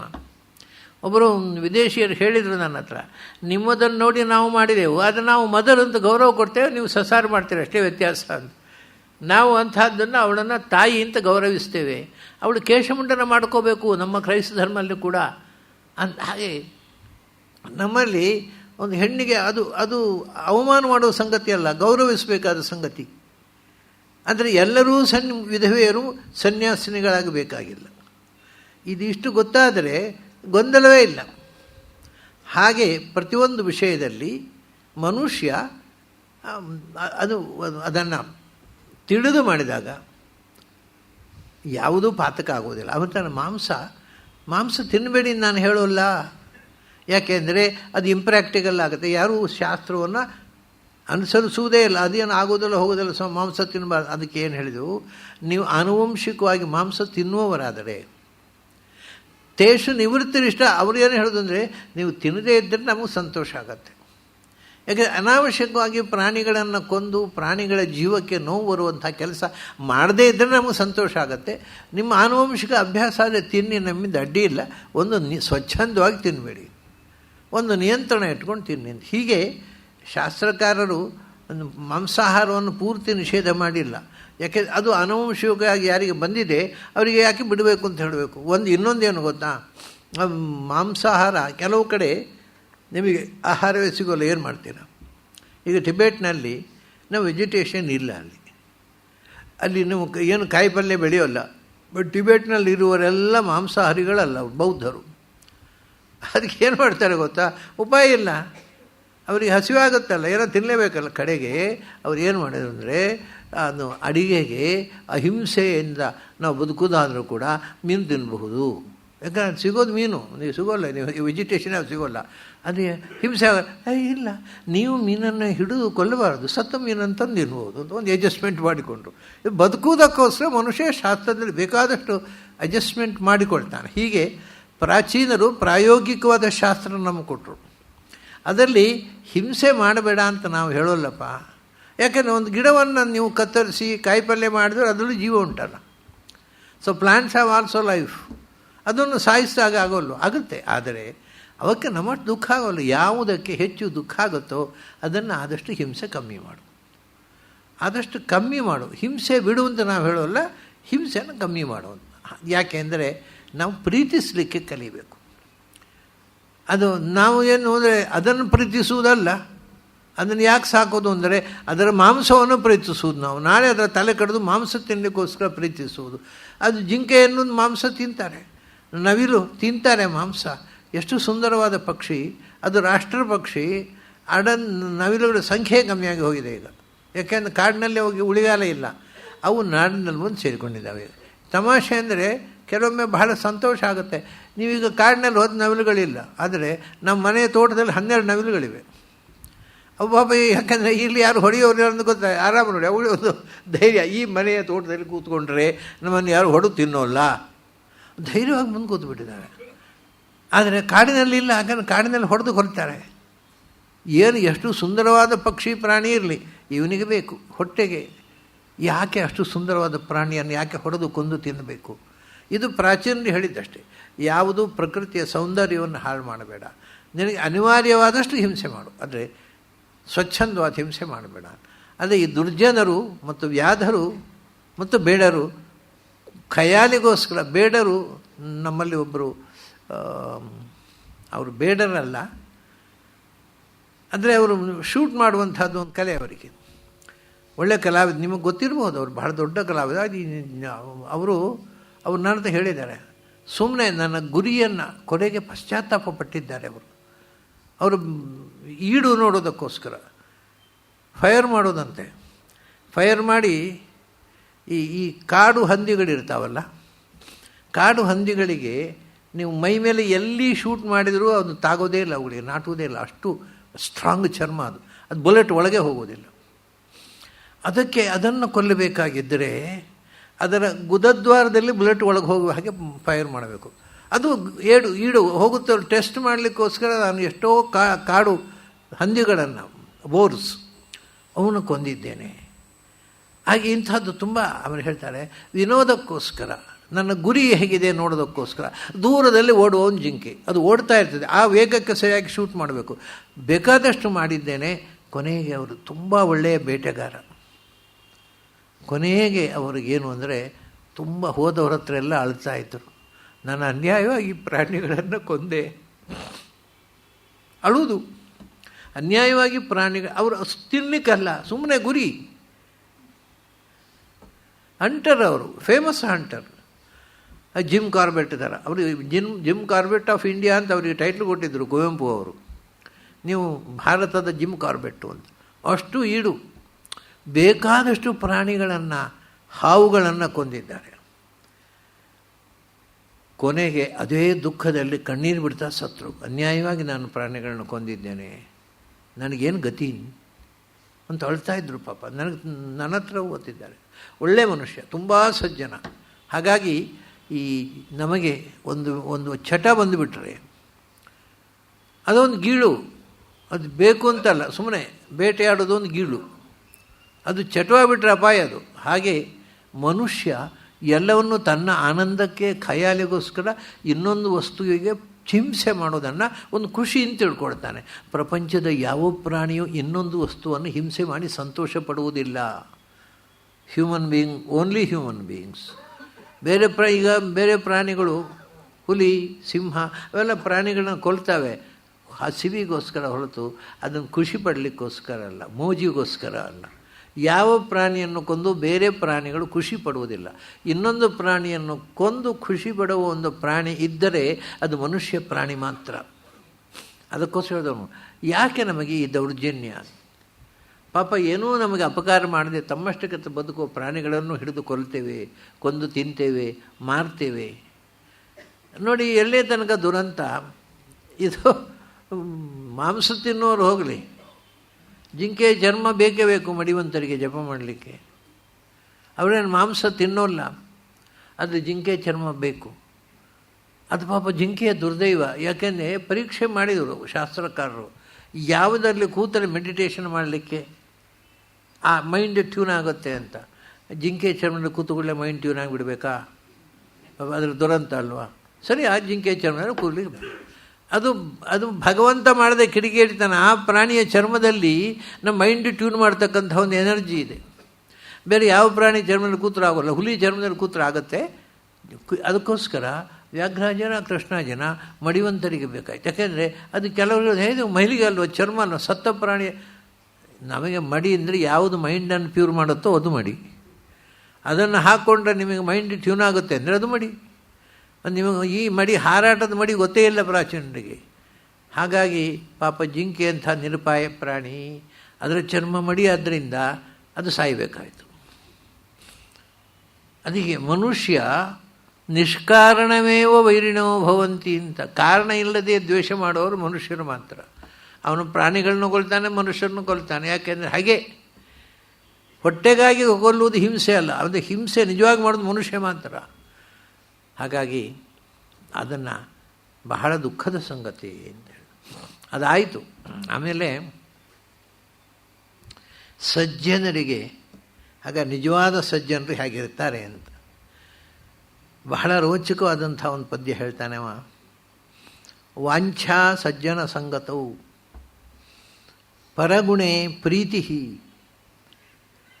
ಗುರೌ ನಮ್ರತಾ ಸಜ್ಜನರು ಹೇಗಿರುತ್ತಾರೆ ಅಂತ.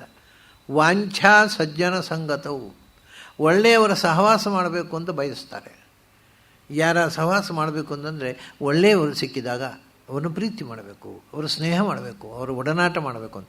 ವಾಂಛಾ ಸಜ್ಜನ ಸಂಗತವು.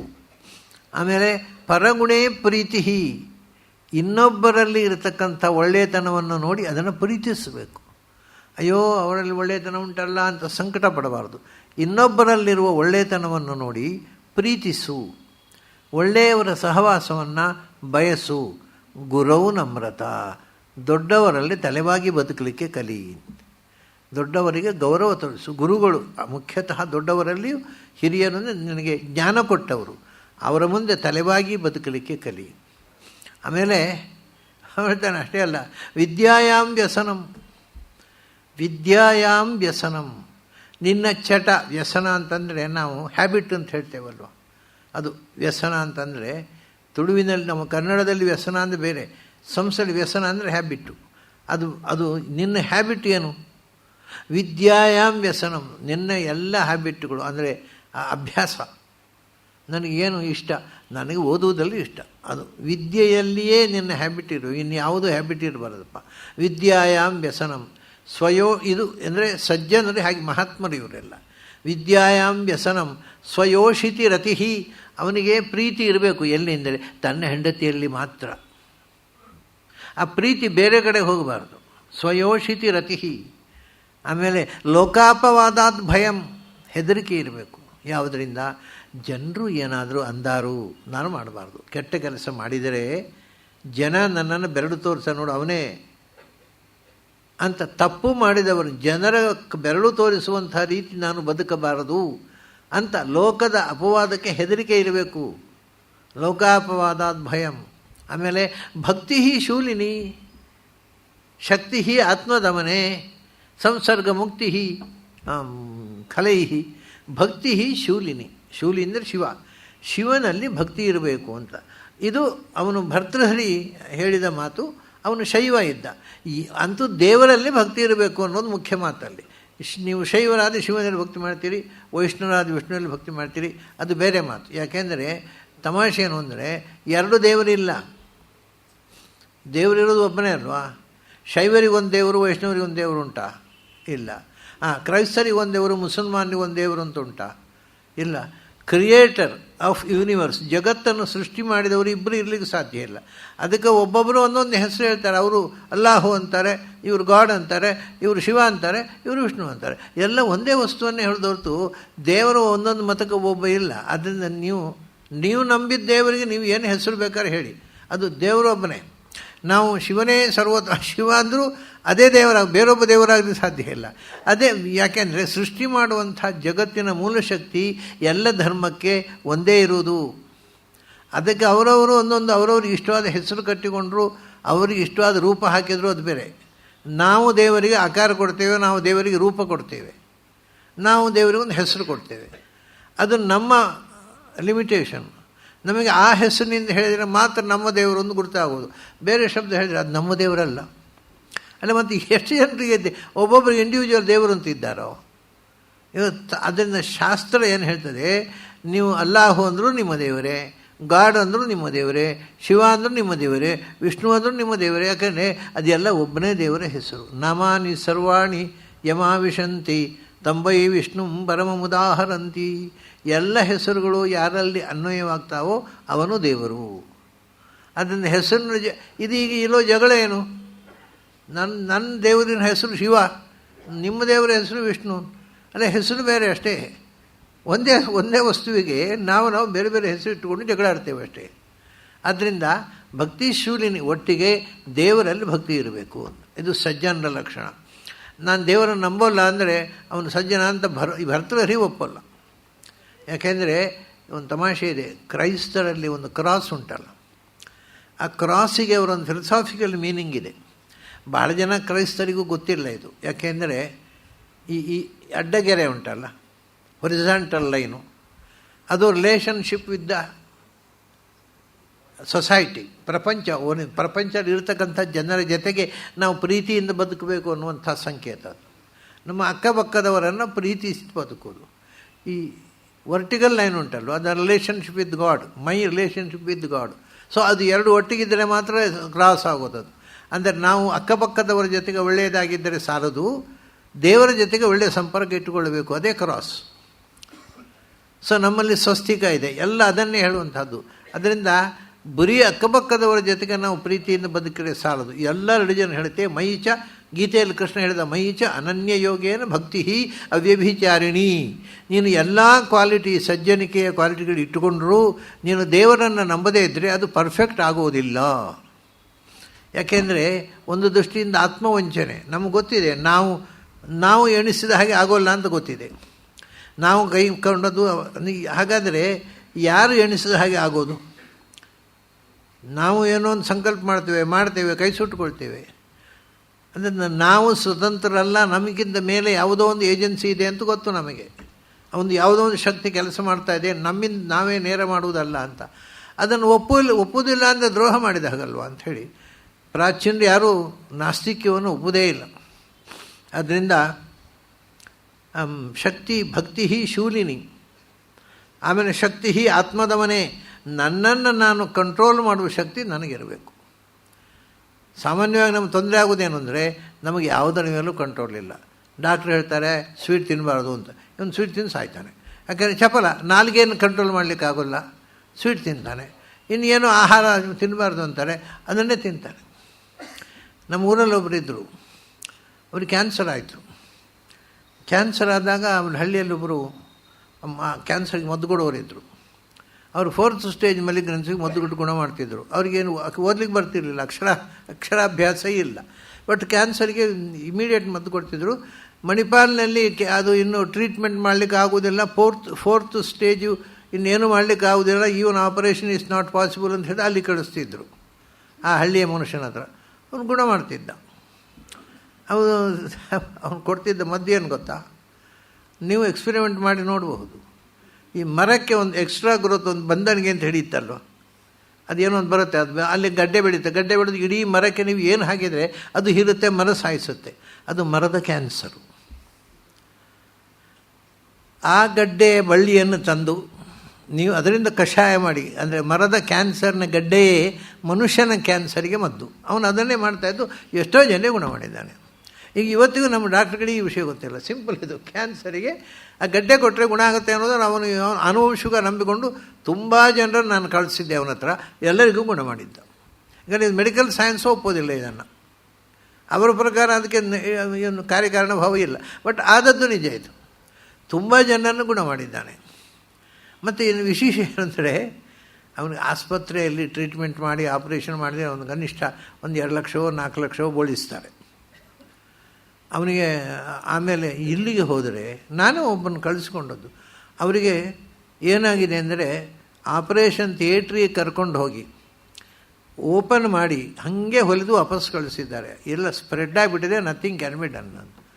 ಎಲ್ಲಿ ಇದು ಮಿರಜಿನಲ್ಲಿ. ಅವನು ಬಂಧುಗಳೆಲ್ಲ ಹೋದ್ರು, ಇಲ್ಲ ಕರ್ಕೊಂಡೋಗಿ ಏನೂ ಮಾಡಲಿಕ್ಕೆ ಆಗೋದಿಲ್ಲ, ಈ ಅವ್ರು ಬಹಳ ಅಂದರೆ ಇನ್ನೊಂದು ವಾರ ಬದುಕಬಹುದು, ನೀವು ಹಿಡ್ಕೊಂಡು ಹೋಗಿ. ಹೇಗೆ ಕರ್ಕೊಂಡು ಹೋಗೋದು ಕೇಳಿದ್ರು ಇವರು. ಹೆಂಗೂ anyhow is going to die, ಎತ್ತಿನ ಗಾಡಿಯಲ್ಲಿ ಬೇಕಾದ್ರೆ ಕರ್ಕೊಂಡೋಗಿ ಏನೂ ಉಪಯೋಗ ಇಲ್ಲ ಅಂತ ಹೇಳಿದರು ಡಾಕ್ಟ್ರು. ಅವರು ಕರ್ಕೊಂಡು ಬಂದು ಇಲ್ಲಿ ಈ ಹಳ್ಳಿಯ ವೈದ್ಯ ಅಂತ ತೋರಿಸಿದರೆ ಅವನು ಕೇಳಿದ, ಡಾಕ್ಟ್ರು ಏನು ಹೇಳಿದ್ದಾರೆ? ಅದು 1 ವಾರದಲ್ಲಿ ಸಾಯ್ತಾರೆ ಅಂತ. ಅವ್ರು 1 ವಾರದಲ್ಲಿ ನಾನು ಊಟ ಮಾಡಿಸಲಿ ಅಂತ ಕೇಳಿದ. ಅವನು ಸಾಯೋದಲ್ಲ, ಈಗ ಕುತ್ತಿಗೆಯಲ್ಲಿ ಆಹಾರ ಹೋಗ್ತಿರಲಿಲ್ಲ, ಥ್ರೋಟ್ ಕ್ಯಾನ್ಸರ್ ಅದು. 1 ವಾರದಲ್ಲಿ ಊಟ ಮಾಡಿಸ್ಲಿ ನಾನು ಅಂತ ಕೇಳಿದ. ನಾನು ಮಾಡಿಸ್ತೀನಿ, ಅವ್ರ ಮಾತು ಸತ್ಯ ಆಗುತ್ತೋ ನನ್ನ ಮಾತು ಸತ್ಯ ಆಗುತ್ತೋ ನೋಡಿ ಅಂತ ಕೇಳಿದ. ಆದರೆ ವಿಷಯ ಏನು ಗೊತ್ತುಂಟ, ಅವನು ಮದ್ದು ಕೊಡಬೇಕಾದ್ರೆ ಡಾಕ್ಟ್ರು ಟೆಸ್ಟ್ ಮಾಡಿ ಕೊಡೋದು. ಅದು ನೀವು ಪರೀಕ್ಷೆ ಟೆಸ್ಟ್ ಮಾಡೋದು ಮಾಡಿದಾರಲ್ಲ ಡಾಕ್ಟ್ರು, ನಾನೇನು ಮಾಡೋಲ್ಲ. ಮತ್ತು ನನ್ನದು ಒಂದೇ ಒಂದು, ನಾನು ದೇವರ ಹತ್ರ ಪ್ರಸಾದ ನೋಡಬೇಕು. ಮದ್ದು ಕೊಡೋದು ಬಂದರೆ ಕೊಡ್ತೇನೆ, ಇಲ್ಲದೆ ನೀವು ಒಂದು 10 ಲಕ್ಷ ರೂಪಾಯಿ ಕೊಟ್ಟರು ಕೊಡೋಲ್ಲ ಅಂತ. ನಾನು ಕರ್ಕೊಂಡು ಹೋದ ಪೇಷಂಟಿಗೆ ಮದ್ದು ಕೊಡೋದು ಬಂತು, ಅವರ ಅದೃಷ್ಟ. ಅವನು ಮದ್ದು ಕೊಟ್ಟ. ತಮಾಷೆ ಅಂದರೆ ಕುತ್ತಿಗೆಯಲ್ಲಿ ಸ್ಪೂನ್ ಫೀಡಿಂಗ್ ಮಾಡಿದರೆ ಒಳಗೆ ಹೋಗ್ತಿರಲಿಲ್ಲ, ಪೂರ್ತಿ ಸ್ಪ್ರೆಡ್ ಆಗಿಬಿಟ್ಟಿದೆ. 1 ವಾರದಲ್ಲಿ ಊಟ ಮಾಡಲಿಕ್ಕೆ ಶುರು ಮಾಡಿದರು. 10 ವರ್ಷ ಬದುಕಿದ್ರು ಆಮೇಲೆ. ಆದರೆ ತಮಾಷೆ ಯಾಕೆ ಹೇಳಿದೆ ಅಂದರೆ ಇಲ್ಲಿ ಚಪಲ. ಅದಕ್ಕೆ ಏನು ಹೇಳಿದೆ ಅಂದರೆ, ನೀವು ಏನು ಬೇಕಾದ್ರೂ ತಿನ್ನಿ, ಹಲಸಿನ ಹಣ್ಣು ಒಂದು ತಿನ್ನಬೇಡಿ ಅಂತ ಹೇಳಿದ್ರು. ಅವರಿಗೆ ಹಲಸಿನ ಹಣ್ಣುದೇ ಪ್ರಾಣ. ಮನೆಯವರು ಅವರು ಹಲಸಿನ ಹಣ್ಣು ತಿನ್ನದ ಹಾಗೆ ಕಾಯ್ತಾ ಇದ್ದರು. ಒಂದು ದಿವಸ ಅವರು ಊರಿನ ದೇವಸ್ಥಾನಕ್ಕೆ ಹೋದಾಗ ಒಬ್ಬರಿದ್ದವರು ಹಲಸಿನ ಹಣ್ಣು ಕೊಯ್ಯಿಸಿ ತಿಂದರು, ಸತ್ತೋದರು. ಅದು ನಮಗೆ ಅದು ತಿಂದರೆ ಸಾಯ್ತಾರೆ ಅಂತ ಗೊತ್ತಿದ್ರು ಚಪಲ ತಡೀಲಿಕ್ಕೆ ಆಗೋಲ್ಲ ಮನುಷ್ಯನಿಗೆ. ಈ ಚಪಲ, ಮನಸ್ಸಿನ ಚಪಲ, ಅದು ತಿನ್ನು ಅಂತ ಹೇಳುತ್ತೆ. ಯಾಕೆಂದರೆ ನಾವು ಅದಕ್ಕೆ ಹೌದು ಶಕ್ತಿ ಆತ್ಮದಮನೆ, ನಮ್ಮನ್ನು ನಾವು ನಿಯಂತ್ರಣ ಮಾಡುವ ಶಕ್ತಿ ಇಲ್ಲದೇ ಇದ್ದರೆ ಮನುಷ್ಯನ ಬದುಕಿಗೆ ಏನು ಅರ್ಥವೂ ಇಲ್ಲ. ಆಮೇಲೆ ಸಂಸರ್ಗ ಮುಕ್ತಿ ಕಲೈಹಿ, ಒಂದು ಭಗವಂತನಲ್ಲಿ ಭಕ್ತಿ, ನಮ್ಮನ್ನು ನಮ್ಮ ಹತೋಟಿ ನಿಯಂತ್ರಣ ಇಟ್ಟುಕೊಳ್ಳುವ ಶಕ್ತಿ, ಮತ್ತು ದುಷ್ಟರ ಸಹವಾಸದಿಂದ ಮುಕ್ತಿ. ಇದು ಶಕ್ತಿ, ಭಕ್ತಿ, ಮುಕ್ತಿ ಮೂರು ಬೇಕು ಅಂದವನು. ಸಂಸರ್ಗ ಮುಕ್ತಿ ಯಾರಿಂದ? ಕಲೈಹಿ, ದುಷ್ಟರ ಒಡನಾಟದಿಂದ ದೂರ ಇರಬೇಕು, ಭಗವಂತನಲ್ಲಿ ಪ್ರೀತಿ ಇಡಬೇಕು, ನಮ್ಮ ಮೇಲೆ ನಮಗೆ ನಿಯಂತ್ರಣ ಇರಬೇಕು. ಇದು ಹೇಳ್ತಾರೆ, ಏತೇ ಯೇಷು ವಸಂತಿ, ಏನು ಅಂಥ ಬಹಳ ಒಳ್ಳೆಯ ಗುಣಗಳಿವು. ಇಂಥ ಗುಣಗಳು ಯಾರಲ್ಲಿ ವಾಸಿದ್ದಾವೋ ತೇಭ್ಯೋ ಮಹದ್ಭ್ಯೋ ನಮಃ, ಅಂಥ ದೊಡ್ಡವರು ಮಹಾತ್ಮರವರು. ಈ ಗುಣಗಳು ಯಾರಲ್ಲಿದೆ ಅವರಿಗೆ ನನಗೆ ದೊಡ್ಡ ನಮಸ್ಕಾರ ಅಂತಾನೆ. ಈ ಗುಣಗಳು ಇರೋದೇ ಬಹಳ ಕಷ್ಟ. ಇಷ್ಟು ಒಬ್ಬನು ಇರಬೇಕಾದ ಗುಣಗಳ ಪಟ್ಟಿ ಬಹಳ ಸುಂದರವಾಗಿ ಕೊಟ್ಟ. ಇಷ್ಟು ಗುಣಗಳನ್ನು ನಾವು ಜೀವನದಲ್ಲಿ ಅನುಸರಿಸಿದರೆ ನಾವು ಮಹಾತ್ಮರಾಗಿ ಬದುಕಬಹುದು. ಸಮಾಜ ತಲೆಬಗ್ಗಿಸುತ್ತೆ, ಕಾಲಿಗೆ ಅಡ್ಡ ಬೀಳುತ್ತೆ. ಆದರೆ ಹಾಗೆ ಬದುಕೋದು ಬಹಳ ಕಷ್ಟ. ಅಂಥವರಿಗೋಸ್ಕರ ನನ್ನ ನಮಸ್ಕಾರ ಇದೆ ಅಂತ ಹೇಳ್ತಾನೆ ಅವನು. ಇನ್ನೊಂದು ಹೇಳ್ತಾನೆ, ನನ್ನ ಸಜ್ಜನರಿಗೆ ಸ್ವಭಾವ ಏನು, ಸಜ್ಜನರ ಸಹಜ ಸ್ವಭಾವ ಏನು. ಅವನು ಹೇಳ್ತಾನೆ, ವಿಪದಿ ಧೈರ್ಯಂ ಅಥ ಅಭ್ಯುದಯೇ ಕ್ಷಮ. ಸಜ್ಜನರಿಗೆ ವಿಪದಿ ಧೈರ್ಯಂ, ಆಪತ್ತು ಬಂದಾಗ ಕೈಗಾಲು ಬಿಡೋದು ಸಾಮಾನ್ಯ. ಎಲ್ಲರೂ ಏನೋ ಆಗೋಯ್ತು, ಆಕಾಶ ಕಳಚಿ ಬಿತ್ತರಿ, ಏನು ಮಾಡೋದು ಗೊತ್ತಿಲ್ಲ, ಇದ್ದವ್ರದ್ದೆಲ್ಲ ಕೂಗುದೇ ಕೂಗೋದು. ಏನು ಆಪತ್ತು ಬಂದಾಗ ಧೈರ್ಯವಾಗಿ ಇರು, ಕಂಗೆಡಬೇಡ. ಇದು ಸಜ್ಜನರ ಲಕ್ಷಣ ಅಂತಾರೆ. ಯಾಕೆಂದರೆ ಇದು ಭಾಗವತದಲ್ಲಿ ಒಂದು ಶ್ಲೋಕ ಇದೆಯಲ್ಲ ಇಂಥದ್ದೇ. ಆಪತ್ತು ಬಂದೋಡೆ ಅವನು ಅಪ್ಸೆಟ್ ಆದ, ನರ್ವಸ್ ಆದ. ಅವನು ಕೇಳ್ತಾನೆ, ನರ್ವಸ್ ಆದ್ದರಿಂದ ಆಪತ್ತು ಪರಿಹಾರ ಆಗುತ್ತಾ? ಇಲ್ಲ, ಮತ್ತು ಮೂರ್ಖತನ ಅಲ್ವ ಅದು. ಆಪತ್ತು ಬಂದಾಗ ಕಂಗೆಡುವುದರಿಂದ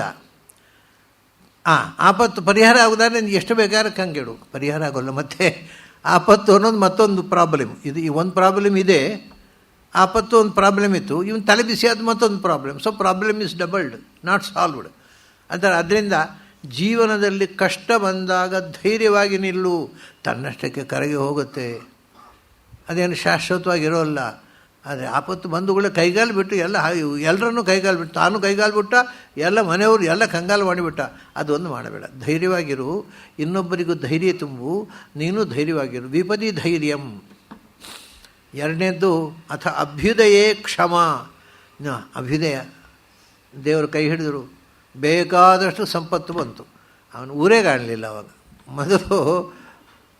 ಮೊದಲು ಅವನಿಗೆ ಬೇಜಾರು, ಯಾರೂ ನನ್ನನ್ನು ಗಮನಿಸುವುದಿಲ್ಲ, ಇವನಿಗೆ ಸಂಪತ್ತು, ಇವನು ಯಾರನ್ನೂ ಗಮನಿಸಲಿಲ್ಲ. ಅಂದರೆ ಮೊದಲು ಇವನನ್ನು ಯಾರೂ ಗಮನಿಸಲಿಲ್ಲ ಅಂತ ತಲೆಬಿಸಿ ಮಾಡಿಕೊಂಡಿದ್ದವ ಇವ. ಯಾವತ್ತು ಅಭ್ಯುದಯ, ಸಂಪತ್ತು, ಸಿರಿ ಬಂತೋ ಆವಾಗ ಕ್ಷಮ, ಶಾಂತಿಯಿಂದ ಬದುಕಲಿಕ್ಕೆ ಹಾರಾಡಬೇಡ. ಸಂಪತ್ತು ಬಂತು ಅಂತ ಹಾರಾಡಬೇಡ, ದುಃಖ ಬಂತು ಅಂತ ಕುಸಿಯಬೇಡ. ವಿಪತ್ತಿನಲ್ಲಿ ಕೂಡ ಕುಸಿಯದೆ ಗಟ್ಟಿಯಾಗಿ ನಿಲ್ಲು, ತನ್ನಷ್ಟಕ್ಕೆ ವಿಪತ್ತು ಕರಗಿ ಹೋಗುತ್ತೆ. ಸಂಪತ್ತು ಬಂದಾಗ ಹಾರಾಡಬೇಡ, ಎಲ್ಲರಂತೆ ಚೆನ್ನಾಗಿ ಬದುಕು ಅಷ್ಟೇ, ಅದನ್ನು ಹಾರಾಟ ಬೇಡ. ವಿಪದಿ ಅಥ ಅಭ್ಯುದಯೇ ಕ್ಷಮ. ಆಮೇಲೆ ಸದಸಿ ವಾಕ್ಪಟುತ ಯುಧಿ ವಿಕ್ರಮ. ಆಮೇಲೆ ಸಭೆಗಳಲ್ಲಿ ಹೋದಾಗ ಇದು ಸಜ್ಜನರ ಒಂದು ಮಹಾತ್ಮರ ಸ್ವಭಾವ ಏನು ಅಂದರೆ, ಒಂದು 4 ಮಾತು ಹೇಳುವ ಶಕ್ತಿ ಇರಬೇಕಪ್ಪ. ಸಭೆಗೆ ಹೋದ ಕೂಡಲೇ ಸದಸಿ ವಾಕ್ಪಟುತ, ಸಭೆಯಲ್ಲಿ ಚೆನ್ನಾಗಿ ಮಾತನಾಡುವ ಶಕ್ತಿಯನ್ನು ಬೆಳೆಸಿಕೋ. ಸಭೆಗೆ ಹೋದ ಕೂಡಲೇ ಇಲ್ಲಿ ನಮಗೆ ಮಾತನಾಡಲಿ ಬರೋದಿಲ್ಲ, ಬೇರೆ ಯಾರನ್ನಾದರೂ ಕಳಿಸಿ ಅಂತ ಹಿಂದೆ ಹೋಗಿ ಕೂತ್ಕೊಳ್ಳೋದಲ್ಲ. ಅಂದರೆ ಮಾತಾಡಲಿಕ್ಕೆ ಅದು ಸುಲಭದ ಸಂಗತಿ ಅಲ್ಲ. ಮನುಷ್ಯರಿಗೆಲ್ಲ ಮಾತಾಡಲಿ ಬರುತ್ತೆ ಅಂತ ನಾವು ತಿಳ್ಕೊಂಡಿರ್ತೇವೆ, ಆದರೆ ಬಹಳ ಜನ ಮನುಷ್ಯರಿಗೆ ಮಾತಾಡಲಿಕ್ಕೆ ಬರೋಲ್ಲ. ಯಾಕೆಂದರೆ ಅದು ಮೈಕಿನ ಎದ್ದು ನಿಲ್ಲಿಸಿದ್ರೆ ಗೊತ್ತಾಗುತ್ತೆ. ಮನೆಯಲ್ಲೇನೋ ಭಾರಿ ಮಾತಾಡ್ಬೋದು ಹೆಂಡತಿ ಹತ್ರ, ಬಟ್ ಮೈಕಿನ ಹತ್ರ ನಿಂತು ಕೂಡಲೇ ಮಾತೇ ಹೊರಡೋಲ್ಲ. ಯಾರ ಬಾಯಿಯಲ್ಲಿ ಮೈಕಿನ ಮುಂದೆ ಸ್ವಚ್ಛವಾದ ಮಾತು ಹೊರಡುತ್ತೋ ಅವನು ಮಾತುಗಾರ ಅಂತ. ಸದಸಿ ವಾಕ್ಪಟುತ, ಸದಸ್ಸು ಅಂದರೆ ವಿದ್ವಾಂಸರು ಸೇರಿದ ಸಭೆಯಲ್ಲಿ ಮಾತಾಡ್ತಾನ, ಅವನಿಗೆ ಮಾತು ಬರುತ್ತೆ ಅಂತ ಅರ್ಥ. ಮನೆಯಲ್ಲಿ ಕೂತ್ಕೊಂಡು ಹೆಂಡತಿ ಮಕ್ಕಳೆದ್ರು ಏನು ಉಪಯೋಗ ಇಲ್ಲ. ಸದಸಿ ವಾಕ್ಪಟುತ. ಅದೇ ರೀತಿ ಯುಧಿ ವಿಕ್ರಮ, ಯುದ್ಧ ಬಂತು. ಇದು ಹಿಂದಿನ ಕಾಲದಲ್ಲಿ ರಾಜಾಶ್ರಯದಲ್ಲಿ. ಈಗ ಇದೆಲ್ಲ ಅಷ್ಟು ಒಂದು ಉಪಯುಕ್ತ ಅಲ್ಲ. ಯುದ್ಧಕ್ಕೆ ಬಂದಾಗ ಕತ್ತಿ ಹಿಡಿದು ರಾಷ್ಟ್ರದ ಸೇವೆಗೆ ಸಿದ್ಧನಾಗಿರಬೇಕು. ಯುದ್ಧರಂಗದಲ್ಲಿ ಹೋರಾಟ, ಸಭೆಯಲ್ಲಿ ಮಾತುಗಾರಿಕೆ, ಇದೆಲ್ಲವೂ ದೊಡ್ಡವರ ಲಕ್ಷಣ ಅಂತ. ಯುಧಿ ವಿಕ್ರಮ. ಹೀಗೆ ಆಮೇಲೆ ಯಶಸ್ಸಿ ಚ ಅಭಿರತಿ. ಅವನಿಗೆ ನಾನು ಯಶಸ್ವಿಯಾಗಿ ಜನರು 4 ಮಂದಿ ಮೆಚ್ಚುವಂತೆ ಹೊಗಳುವಂತೆ ಬದುಕಬೇಕು. ಆಮೇಲೆ ವ್ಯಸನಂ ಶ್ರುತವು. ಆಸಕ್ತಿ ಯಾವುದು? ಚಟ ಯಾವುದು? ವೇದ ಯಾವುದು? ಜ್ಞಾನದಲ್ಲಿ ಆಸಕ್ತಿ, ಯಶಸ್ಸಿನಲ್ಲಿ ಪ್ರೀತಿ, ಯುದ್ಧರಂಗದಲ್ಲಿ ಪೌರುಷ, ಶ್ರೀಮಂತಿಗೆ ಬಂದಾಗ ತಾಳ್ಮೆ, ಸಭೆಯಲ್ಲಿ ಮಾತುಗಾರಿಕೆ ಮತ್ತು ಕಷ್ಟ ಬಂದಾಗ ಅದನ್ನು ಗಟ್ಟಿಯಾಗಿ ಎದುರಿಸೋ ಆತ್ಮಸ್ಥೈರ್ಯ. ಇದು ಹೇಳ್ತಾನೆ, ಇದು ಬಹಳ ದುರ್ಲಭವಾದ ವಸ್ತು. ಇದು ಯಾರ ಹತ್ರ ಇದೆ ಅವ್ರು ನಿಜವಾಗಿ ಮಹಾತ್ಮರು. ಇದು ಸಾಮಾನ್ಯವಾಗಿ ಲೋಕದಲ್ಲಿ ಯಾರಿಗೆ ಇದು ಇದೆ ಅವರು ನಿಜವಾಗಿ ಪುಣ್ಯಭೃತಃ ಭಜಂತೆ ಅಂತ. ಇದನ್ನು ಪುಣ್ಯಾತ್ಮರಿಗೆ ಮಾತ್ರ ಇಂಥ ಕ್ವಾಲಿಟಿ ಬರುತ್ತೆ, ಎಲ್ರಿಗೂ ಬರೋಲ್ಲ. ಆಮೇಲೆ ಪುಣ್ಯಾತ್ಮರಿಗೆ ಇನ್ನೊಂದು ವಿಷಯ ಹೇಳ್ತಾನೆ. ಏನು ಅಂದರೆ, ಯಹ ಪ್ರೀಣಯೇತು ಸುಚರಿತೈ ಪಿತರಂ ಸ ಪುತ್ರ. ಅಪ್ಪನನ್ನು ತನ್ನ ನಡತೆಯಿಂದ ಸಂತೋಷಗೊಳಿಸುವಂಥ ಮಗ ಇದ್ದಾನಲ್ಲ, ಅವನು ಮಗ ಅಷ್ಟೇ. ಹೊಟ್ಟೆಯನ್ನು ಹುಟ್ಟಿದವರೆಲ್ಲ ಮಕ್ಕಳಲ್ಲ. ಯಾರು ತಂದೆ ತಾಯಿಯ ತಮ್ಮ ನಡತೆಯಿಂದ ತಂದೆ ತಾಯಿಯನ್ನು ಸಂತೋಷಗೊಳಿಸ್ತಾರೆ ಅವರು ಮಕ್ಕಳು. ಸಪ್ರೀಣಯೇತ್ ಸ್ವಚರಿತೈ. ತಮ್ಮ ಒಳ್ಳೆಯ ನಡತೆಯಿಂದ ಹಿರಿಯರನ್ನು ಯಾರು ಸಂತೋಷಗೊಳಿಸ್ತಾನೆ ಅವನು ಮಗ. ಅಂಥವನೇ ನಿಜವಾದ ಮಗ. ಉಳಿದವರೆಲ್ಲ ನಾಮಕೆ ವಾಸ್ತೆ ಮಕ್ಕಳು. ಅದ್ಭುತವಾಗಿ ಹೇಳ್ತಾರೆ ಮಹಾಭಾರತದಲ್ಲಿ. ಏನು ಅಂದರೆ, ಕುಂತಿ ಒಂದು ಮಾತು ಹೇಳ್ತಾಳೆ, ಪುರುಷ ಮಗ ಅಂದರೆ ಅವನು ಒಬ್ಬ ಕ್ಷತ್ರಿಯ ಸ್ತ್ರೀ ಎಂಥ ಮಗನನ್ನು ಬಯಸ್ತಾಳೆ ಅಂದರೆ ಪುರುಷನನ್ನು ಬಯಸ್ತಾಳೆ ಅಂತ. ಪುರುಷ ಅಂದರೆ ಪರಂ ವಿಷಹತೆ, ಎದುರಾಳಿಗಳ ಮುಂದೆ ತಲೆಬಗ್ಗದೆ ಹೋರಾಡ್ತಕ್ಕ ವೀರಮಗನನ್ನು ಕ್ಷತ್ರಿಯ ಸ್ತ್ರೀ ಬಯಸ್ತಾಳೆ. ಅಂಥ ಯೋಗ್ಯತೆ ಇಲ್ಲದೆ ಹೋರಾಟಕ್ಕೆ ಹೆದರಿ ಮನೆಯಲ್ಲೇ ಮಲ್ಕೊಂಡವು ಇದ್ದಾವಲ್ಲ, ಅವು ಮಕ್ಕಳಲ್ಲ. ಅವಳು ಎಷ್ಟು ಅಸಹ್ಯವಾಗಿ ಹೇಳಿದ್ರೆ, ಮಾತೃ ಉಚ್ಚಾರ ಏವು ಸಹ ಅಂತ. ತಾಯಿ ಮೂತ್ರ ಮಾಡ್ತಾಳೆ, ಹಾಗೆ ಈ ಮಕ್ಕಳು ಹುಟ್ಟಿದ್ದಾವೆ ಅಂತ. ಅವು ಇನ್ನೇನು ಅದು ವ್ಯತ್ಯಾಸ ಇಲ್ಲ, ಮೂತ್ರಕ್ಕೆ ಸಮಾನ. ಅದು ಬಂದ ದಾರಿಯೂ ಒಂದೇ. ಅವು ಯಾತಕ ಉಪಯೋಗ. ನಿಜವಾದ ಮಕ್ಕಳು ಅಂದರೆ ತಾಯಿಗೆ ಹೆಸರು ಬರ್ತದೆ, ಮಾನ ತರತಕ್ಕಂಥ ಮಕ್ಕಳಾಗಬೇಕು ಅಂತ. ಹಾಗೆ ಇವನು ಹೇಳ್ತಾನೆ, ಯಹ ಪ್ರೀಣಯೇತು ಸ್ವಚರಿತೈ ಪಿತರಂ ಸ ಪುತ್ರ. ತಂದೆ ತಾಯಿಗಳಿಗೆ ಸಂತೋಷ. ಪಿತಾ ಅನ್ನೋ ಶಬ್ದಕ್ಕೆ ಸಂಸ್ಕೃತದಲ್ಲಿ ತಂದೆ ತಾಯಿ ಅಂತ ಅರ್ಥ. ಬರೀ ತಾಯಿ ಅಥವಾ ಬರೀ ತಂದೆ ಅಲ್ಲ. ಮಾತಾಜ ಪಿತಾಜ ಪಿತರ. ಹಾಗೆ ತಂದೆ ತಾಯಿಯನ್ನು ಯಾರು ಸಂತೋಷಗೊಳಿಸ್ತಾನೆ ಅವನು ನಿಜವಾದ ಮಗ ಆಯಿತು. ಆಮೇಲೆ ಯದ್ ಭರ್ತುರೇವ ಹಿತಮಿಚ್ಛತಿ ತತ್ ಕಳತ್ರಂ. ಆಮೇಲೆ ಒಂದು ಮಗ, ಅಂಥ ಮಗ ಇರಬೇಕು. ಯದ್ ಭರ್ತುರೇವ ಹಿತಮಿಚ್ಛತಿ. ಗಂಡನ ಹಿತವನ್ನೇ ಬಯಸುವವಳು ಯಾರು? ಅವಳು ಹೆಂಡತಿ ಅಂತ. ಇವನು ಸ್ವಲ್ಪ ಗಂಡಸರ ಮೇಲೆ ಪಕ್ಷಪಾತ ಏನೋ ಅವನು ಭರ್ತೃಹರಿ. ಅವನ ಹೆಂಡತಿಯ ಹಿತವನ್ನೇ ಇಚ್ಛಿಸುವವನು ಗಂಡ ಅಂತ ಹೇಳಲೇ ಇಲ್ಲ. ಅದು ಹೇಳಬೇಕಲ್ವ. ಗಂಡನ ಹಿತವನ್ನು ಬಯಸುವವಳು ನಿಜವಾದ ಹೆಂಡತಿ. ಹಾಗೆ ಹೆಂಡತಿ ಹಿತವನ್ನು ಬಯಸುವ ನಿಜವಾದ ಗಂಡ ಅಂತ ಹೇಳಬೇಕಲ್ವ. ಹಿಂದೆ ಹೇಳಿದ್ನಲ್ಲ, ಹಿಂದೆ ಹಾಗೆ ಅವನು ಏನು ಹೇಳಿದ, ವಯಸ್ಸು ಮೀರಿದ ಹೆಂಡತಿ. ಅದು ಇವನಿಗೆ ವಯಸ್ಸು ಮೀರಲಿಲ್ವ? ಅದು ಗೊತ್ತೇ. ನಾನು ಮುದುಕಾಗಿದ್ದು, ನನ್ನ ಹೆಂಡತಿ ಮುದುಕಾದ್ದು ನನಗೆ ದುಃಖ ಆಗುತ್ತೆ ಅಂತ. ಇವನು ಮುದುಕಾಗಿದ್ದಾನಲ್ಲ, ಅವ ಹೆಂಡತಿಗೂ ದುಃಖ ಬೇಕಲ್ವ. ಅಯ್ಯೋ ಈ ಮುದುಕ ಗಂಡ ಆದಲ್ವ ಅಂತ. ಅದು ಗೊತ್ತಾಗಲ್ಲ ನೋಡಿ ಗಂಡಸರಿಗೆ.